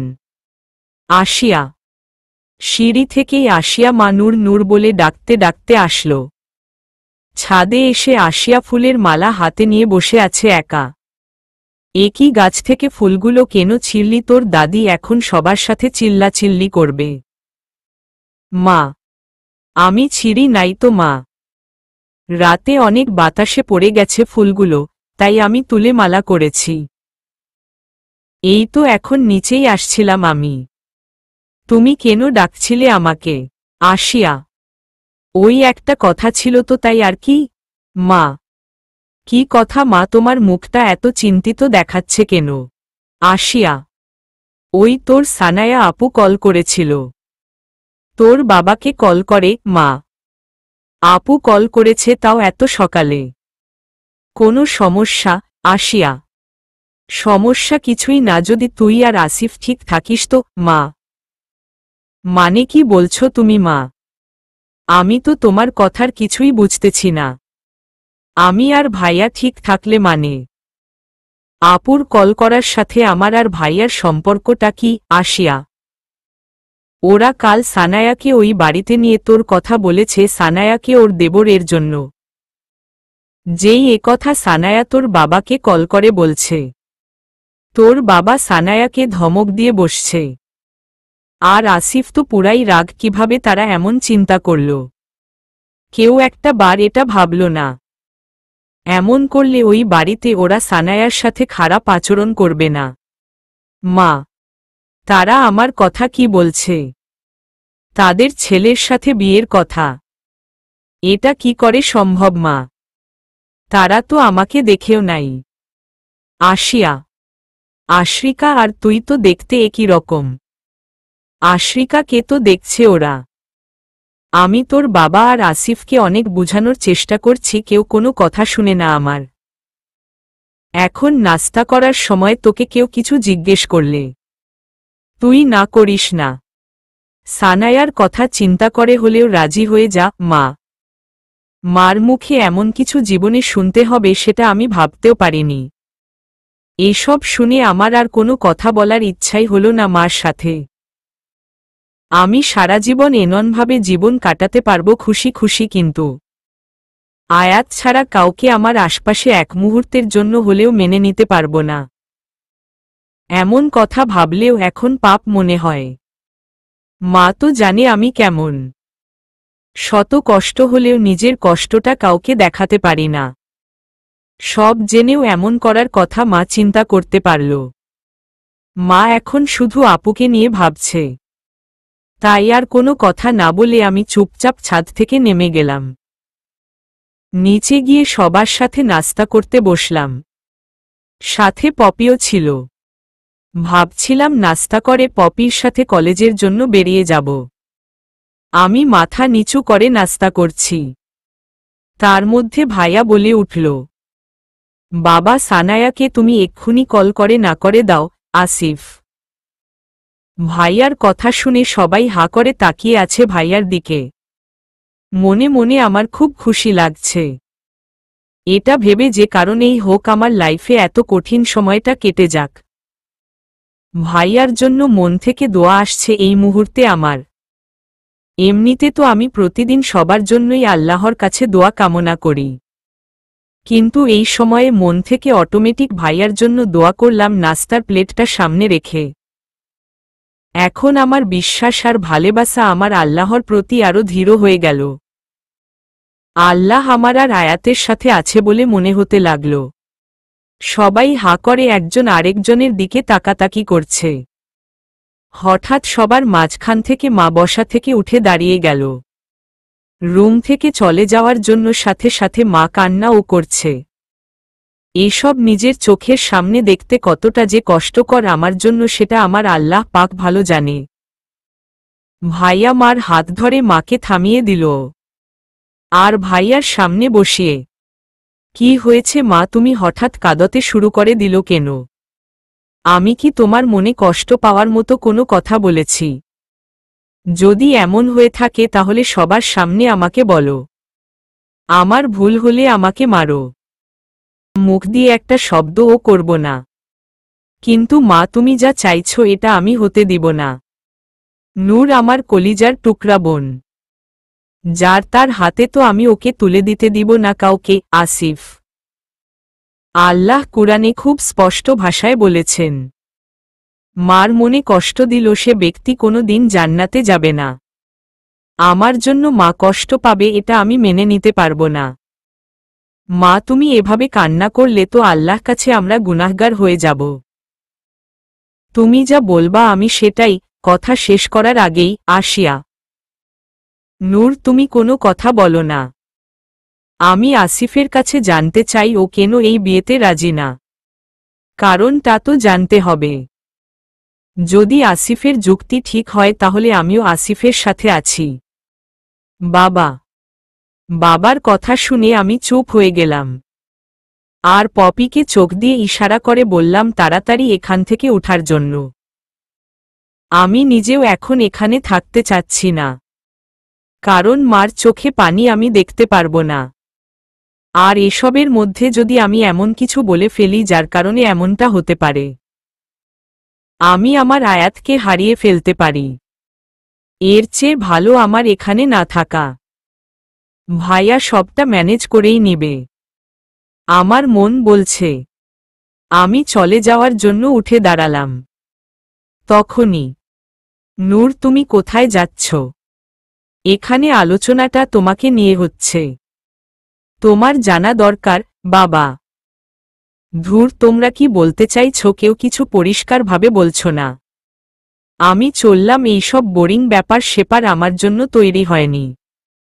মা, আমার নাস্তা আমি রুমে নিয়ে গেলাম। আর শোনো, আজ কলেজে যেতে ইচ্ছে করছে না, তাই যাব না। আশ্রিকা, পপি হঠাৎ বলে উঠল, কিন্তু আঙ্কেল আমাদের কলেজের সময় তো চলে যাবে। আসিয়া, ও কি যাবে না কলেজে? পপি, এই মেয়ে তুমি চলে যাও। আসিয়া কলেজ যাবে কিন্তু তোমার সাথে না। ওকে আমি প্রতিদিন নিজেই কলেজে সাথে করে নিয়ে যাব, আবার কলেজ শেষে নিয়ে আসব। তোমার সাথে নূর আর কলেজে যাবে না। আসিফ, ভাইয়ার এমন কথার কোনো আগামাথাই আমি বুঝতে পারলাম না।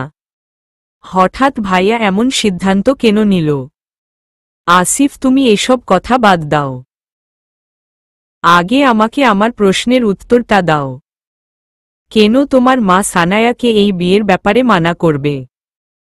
ফ্যামিলি তো অনেক ভালো, আর তাই তো আমরা আমাদের বড় মেয়ে ওই বাড়িতে পাঠিয়েছি। বাবা, বাবার কথার উত্তরে ভাইয়া কোনো ভনিতা না করে সোজা বলে দিল, বাবা, সানায়ার যার সাথে বিয়ে হয়েছে ওই ছেলে ভালো, কিন্তু যে ছেলের জন্য নূরের কথা বলেছে, আমি খোঁজ নিয়েছি আমার বন্ধুদের দিয়ে, ওই ছেলে ভালো না, অনেক রকমের বাজে স্বভাব আছে। বাবা, আমাদের নূর মেয়ে হওয়া সত্ত্বেও মাশাল্লাহ কোরআনে হাফিজ, ওর জন্য যোগ্য ছেলে তো ওর মতোই হওয়া উচিত, তাই না? আমি জানি নূর কোনো দিন আমাদের কথার বিরুদ্ধে যাবে না। ও সবার চেয়ে আলাদা, শান্ত, একটু কথা কম বলে। আর এজন্যই তো আমাদের আরো বেশি করে ওর কথা ভাবা উচিত বলে আমার মনে হয়। আমি আমার বোনের জন্য কোনো মৌলানা ছেলেকে খুঁজে আনব। আসিফ। আসিফের মা আমার মোবাইলটা দেন তো। সানায়াকে কল করে বলতে হবে না, বাবা। আপনি সানায়াকে একটু বুঝের মধ্যে বইলেন। আর তাদের ছেলে ভালো না এসব বলার দরকার নাই। তাহলে ওরা আবার সানায়ার বিয়ে না ভেঙ্গে দেয়। মা। আমি আর কোনো কথা না বলে এই রুম থেকে বের হয়ে গেলাম। পিছন পিছন ভাইয়া এসে হাজির। নূর, তুই কলেজের জিনিসপত্র নিয়ে নিচে আয়, আমি গাড়িতে আছি। আসিফ। ভাইয়া, আমি পপির সাথে যেতে পারবো, আমাদের কোনো সমস্যা হবে না। আসিয়া। ওই মেয়ের সাথে আর যাওয়া চলবে না, আমি নিজেই নিয়ে যাব। আমার একটু লেট হলেও তুই কিন্তু কলেজ থেকে বের হবি না। দেখলি তো কি সমস্যা সৃষ্টি হয়ে গেছিল বাসায়। বোরকা পরা থাকলে ও যার ভালো লাগার লেগেই যায়। ভাই হিসেবে আমার দায়িত্ব আছে না? তুই কোনো চিন্তা করবি না ওকে। তোর মনের মতো ছেলে আমি খুঁজে দিব বললাম তো। তাড়াতাড়ি চলে আয়, আমি নিচে ওয়েট করছি তোর জন্য। আসিফ। আমি আর কোনো কথা বললাম না, কারণ আমি জানি ভাইয়া একবার যা ঠিক করে নেয় সেটাই করে, আমার কথা শুনবে না। আমি রুম থেকে ব্যাগ নিয়ে সোজা গাড়িতে উঠে বসলাম কোনো কথা না বলে। হঠাৎ মনের ভিতর কেমন এক ভয় কাজ করছে। মনে হচ্ছে আমি আমার খুব কাছের কাউকে ধীরে ধীরে হারাতে যাচ্ছি। ভাবতে ভাবতে হঠাৎ আয়াতদের বাড়ির দিকে চোখ পড়ল। খুব ইচ্ছে করছে আয়াতকে এক নজর দেখতে, কিন্তু ভাইয়ার সাথে থাকায় সেই সাহসটা করে উঠতে পারছি না। আয়াতের রুম দোতলায়। ওর রুমের বারান্দায় ও আছে কিনা সেটা কি করে দেখব সেটাই ভাবছি। আমি যদি উপরে তাকাই আর ভাইয়া দেখে ফেলে তাহলে অনেক ঝামেলা হয়ে যাবে। ভাইয়া গাড়ি চালু করে দিল। এখন আর দেখার কোনো চান্স রইল না। মন কিছুটা খারাপ হয়ে গেল। গাড়ি বাড়ির সামনে থেকে একটু দূরে যেতেই রাস্তায় মনে হলো আয়াতকে দেখতে পেলাম। অনেক দূরে একটা বাইক থামানো, কয়েকজন ছেলে সেখানে বসে আছে। তার মাঝে আয়াতকে দেখলাম মনে হলো। আমার চোখ এক মুহূর্তের জন্য ও সেখান থেকে নড়ছে না। গাড়ি যত নিকটে যাচ্ছে বাইকের আমার অনুভূতিগুলো আরো ধীর হতে লাগল। গাড়ি যখন একেবারে কাছে চলে আসলো বাইকটার, আমি আল্লাহকে মনে মনে শুকরিয়া জানালাম আয়াতকে এক নজর দেখার সুযোগ করে দেওয়ার জন্য। আয়াত বাইকের উপরে বসে আছে, ভাইয়ার সাথে আছে, তাই সরাসরি তাকাতে পারিনি। তাই আর চোখে যেই আমি আয়াতের দিকে তাকালাম, ঠিক তখনই আয়াতও আমার দিকে তাকালো। আয়াতও হয়তো আমার উপস্থিতি ওর আশেপাশে অনুভব করতে পারছিল। তাই তো যখনই আমি বাহিরে তাকালাম তখনই দুজনের চোখ এক হয়ে গেল। ভাইয়া গাড়ি খুব দ্রুত চালায়, তাই আমি আয়াতকে শুধু কয়েক সেকেন্ডের জন্য দেখেছি। গাড়ি চলছে, আয়নায় চোখ পড়তেই দেখি আয়াত আমাদের গাড়ির ফলো করছে। ভয় আমার হাত পা কাঁপতে শুরু করল। গাড়ি কলেজের কাছে এসে থামতেই ভাইয়া গাড়ি থেকে নেমে এসে দরজাটা খুলে দিল আমার নামার জন্য। আয়াতকে আমাদের গাড়ির পিছন পিছন আসতে দেখে আমি এতটাই ভয় পেয়েছি যার কারণে এখন আমার হাত পা কাঁপছে। এখন আমি গাড়ি থেকে নামার শক্তিটাও পাচ্ছি না। ভয় একটাই, আয়াত ভাইয়ার সামনে এসে যদি আমার সাথে কথা বলার চেষ্টা করে তাহলে কি হবে সেটা আমি নিজেও জানি না। কি হলো নূর, কোনো সমস্যা? তোর হাত এত কাঁপছে কেন? তুই কি অসুস্থতা অনুভব করছিস? আসিফ। জি জি না ভাইয়া, আমি ঠিক আছি। আসিয়া। সত্যি তো? আমার তো তোকে দেখে ঠিক মনে হচ্ছে না। ক্লাস করতে পারবি তো? আমার কিন্তু খুব টেনশন হচ্ছে। আসিফ। পারবো, তুমি টেনশন করো না। কোনোভাবে নিজেকে একটু সামলে নিয়ে গাড়ি থেকে নামলাম। গাড়ি থেকে নেমে আশেপাশে একবার চোখ ঘুরিয়ে দেখলাম আয়াত আছে কিনা। সব জায়গায় দেখলাম কিন্তু আয়াতকে কোথাও দেখতে পেলাম না। এখন একটু স্বস্তির নিঃশ্বাস নিতে পারব। ভাইয়া আমি তাহলে আসি। আসিয়া। নূর ওয়েট। আসিয়া ভয়ে ভয়ে আসিফের দিকে ফিরে তাকালো। আসিফ। জি ভাইয়া। আসিয়া। তোকে কি বলেছি মনে থাকবে? পপি মেয়েটার সাথে এখন থেকে বেশি কথা বলার দরকার নেই। আর ছুটির পর আমি তোকে নিতে আসব। তুই কলেজ থেকে আমি না আসা পর্যন্ত বের হবি না। ঠিক আছে। আচ্ছা তোর কলেজ শেষ হয় কয়টায়? আসিফ। 12:30। আসিয়া। আচ্ছা ঠিক আছে। আসিফ। ভাইয়া গাড়িতে উঠে চলে যাওয়ার পর আমি আরও একবার চারপাশটা তাকিয়ে দেখলাম আয়াত কোথাও নেই। মনে মনে এটাই ভাবছি, আয়াত কি তাহলে আমাদের পিছন পিছন আসেনি? আমি কি তাহলে কল্পনা করেছি আয়াতকে? সেটাই হবে। যদি ও আসতো তাহলে হঠাৎ এভাবে গায়েব কি করে হওয়া সম্ভব? যাক ভালো হইছে, ভাইয়া দেখলে সমস্যায় পড়ে যেত আয়াত। ভাবতে ভাবতে কলেজের গেট দিয়ে ভিতরে ঢুকছি তখন কেউ একজন আমার নাম ধরে ডাকলো মনে হলো। এত আস্তে করে আওয়াজটা আসছিল যে আমি কণ্ঠটা ঠিক বুঝতে পারছিলাম না। শুধু এটা বুঝতে পারলাম এটা কোনো মেয়ের কণ্ঠ না। আশেপাশে দেখলাম কেউ নেই। এটা কি করে সম্ভব? আমি তো স্পষ্ট আমার নামটা শুনতে পেলাম। হঠাৎ পিছন থেকে একজোড়া হাত আমাকে জড়িয়ে ধরল। এই হাতের স্পর্শ আমি খুব ভালো করে চিনি। পপি তুই তাহলে আমার সাথে এমন ফাইজলামি করছিলি? এটা একদম ঠিক না। আজ এমনিতেই অনেক টেনশনে পড়তে হয়েছে আমাকে। তুই তো সব জানিস। তারপরও তুই আবার মজা করছিস। আসিয়া। পপি আসিয়াকে ছেড়ে ওর সামনে এসে হাতটা ধরে। নূর আমি যা কিছু করেছি সব কিছুর জন্য সরি। কিন্তু বিশ্বাস কর এখন আমি চাই তুই আরাহামকে তোর জীবনের এক অংশ করে নেয়। চল আমার সাথে, আরাহাম তোর জন্য অপেক্ষা করছে। পপি। আয়াত এখানে কি করে এলো? পপি এটা ঠিক না। এটা মহিলা কলেজ, এখানে আয়াতকে কেউ দেখে ফেললে সমস্যা হবে। আমি তোর সাথে কোথাও যাব না। আসিয়া। আরাহাম তোর জন্য অপেক্ষা করছে, তুই তাও যাবি না। ও যখনই শুনছে তোদের বাড়িতে সবাই তোকে সানায়া আপুর দেবর এর সাথে বিয়ে দিবে, তুই বিশ্বাস করবি না। তখনই সাথে সাথে তোদের বাসায় যেতে চাইছিল। আমি অনেক বুঝিয়ে থামিয়ে রাখছি। পপি তুই এটা কেন করলি? আমার আর আয়াতের সম্পর্কটা আর 5টা সম্পর্কের মতো না। আমাদের সম্পর্কটা অনেক আলাদা। আমি ওর সামনে গিয়ে দাঁড়াতে পারবো না এভাবে। তুই তো জানিস সবকিছুতেই আমার একটু সময় লাগে। আমি এত সহজে নিজের কথাগুলো বলতে পারি না। আর আয়াতকে বলতে হয়তো আরও সময় লাগবে আমার। ওর চোখে চোখ রাখলেই আমার নিজেকে এক অন্য আসিয়া মনে হয়। আসিয়া। আসিয়া। আরাহাম। পপির সাথে কথা বলছিলাম, হঠাৎ আয়াতের মুখে নিজের নামটা শুনে আমি থমকে দাঁড়ালাম। চলবে।